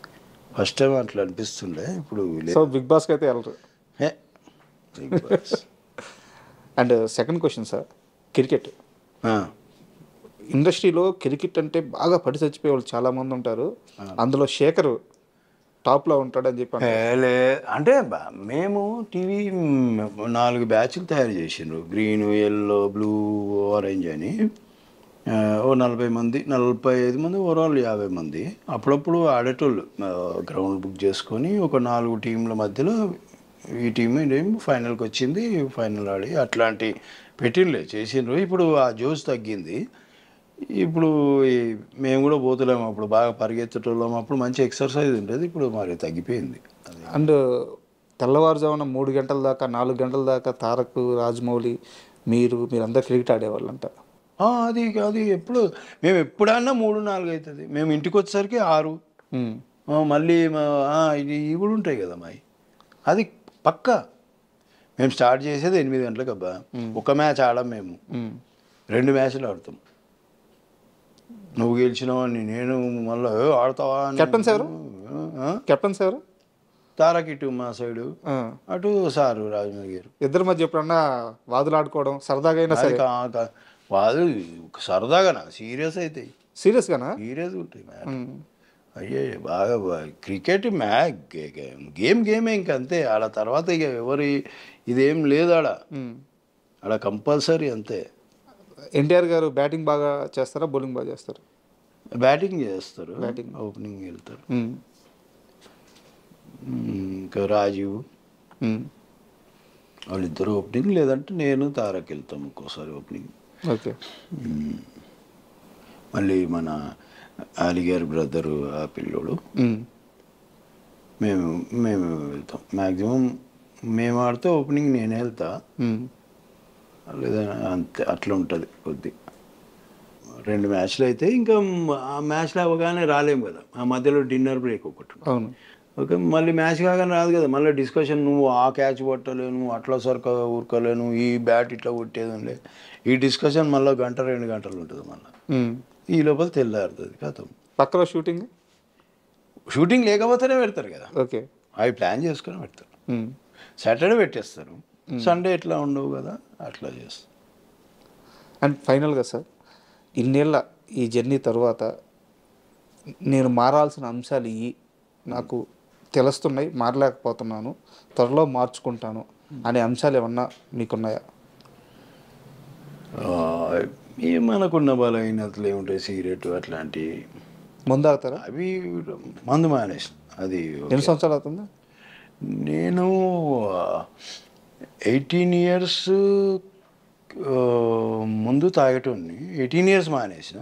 మళ్ళీ మొన్న 7-6 years నుంచి తాగిన, మళ్ళీ మొన్న మానేసిన. వాళ్ళు సిగరెట్లు అయితే అది అనుకోవాలి. ఇంకా ఇది సోంబేరితనం ఉంది కదా, ఇది మా అయ్యి ఎట్లా మారదు. ఇక నేను ఒకటే అనుకున్నాం, ఎట్లున్నాం అట్లున్నాం రానైనా పోనీ బండి నడవని. సరే ఏంది ఇప్పుడు ఏడ మార్చుకుంటూ కూర్చోవాలి మనం. సరే మారదాము, ఏడ మారాలి. నేను ఇప్పుడు మీకు సీరియల్లో చెప్పినప్పుడు నాకు మెంటల్ వస్తుంది అన్నా కదా, అది మార్చుకోలేరు. అది వస్తుంది, అది నేను మార్చుకోవాలా అన్నే. ఇప్పుడు నా కోపం ఎందుకు వస్తుంది? ఈ కొడుకులనే అబ్జర్వ్ చేయకపోతే అయిపోయింది కదా. అవును. నేనే వీళ్ళు ఇంతే మారనని నేను ఫిక్స్ అయిపోయాను అనుకో, నేను మారినట్టే కదా. నేను మారితే నాకు కొద్దిగా ప్రశాంతత ఉంటుంది. ఆ కొడుకులు బాగానే ఉంటారు, నాకు ఇక్కడ మెంటల్ వస్తుంది కదా. అట్లా అదొకటి మార్చుకోవాలని చూస్తా. అవతలను మారేదానికంటే మనం మారితే బెటర్. సార్, ఇంతసేపు ఇంటర్వ్యూ చేశాను అంటే మీ వెల్ విషర్గా అడుగుతున్నాను, అండ్ మీ అభిమాని కూడా. నేను మీ యాక్టింగ్ అంటే చాలా ఇష్టం. ఈ ఇంటర్వ్యూ కూడా కోరి శేఖర్ గారిని నేను ఇంటర్వ్యూ చేయాలి అని చెప్పి ఇంటర్వ్యూ కూడా నేను పెట్టించుకున్నాను. సో నేను కాస్త చనువు తీసుకొని మిమ్మల్ని ఒక మాట అడుగుతున్నాను.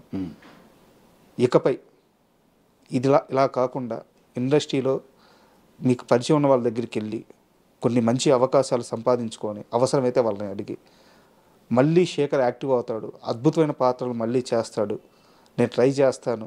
ఎందుకంటే మీ యాక్టింగ్ మిస్ అవుతున్నాం మేము. సో ఒక్క మాట ఏమైనా ఇవ్వగలరా? లేను సరే, నేను ఇట్లా అట్లా ఉంది, అట్లనే ఉంటా అనేది ఫిక్స్ అయిపోయాను. ఇప్పుడు నాకు సీరియల్ వచ్చినా చేసుకుంటా. మేబీ డబ్బులు తక్కువ వస్తాయి. ఇక్కడ 6 గంటల దాకా పని చేస్తే, ఆడ 9 గంటల దాకా పని చేస్తే. ఇక్కడ సినిమాలలో ఏంటంటే మన పని మనం చేసుకుంటాం, వెళ్ళిపోతాం అని. కానీ ఇక్కడ అట్లా లేదు. కొద్దిగా ఎక్కడో నాకు పొల్యూషన్ కనిపిస్తుంది ఇప్పుడు కొన్ని చోట్ల.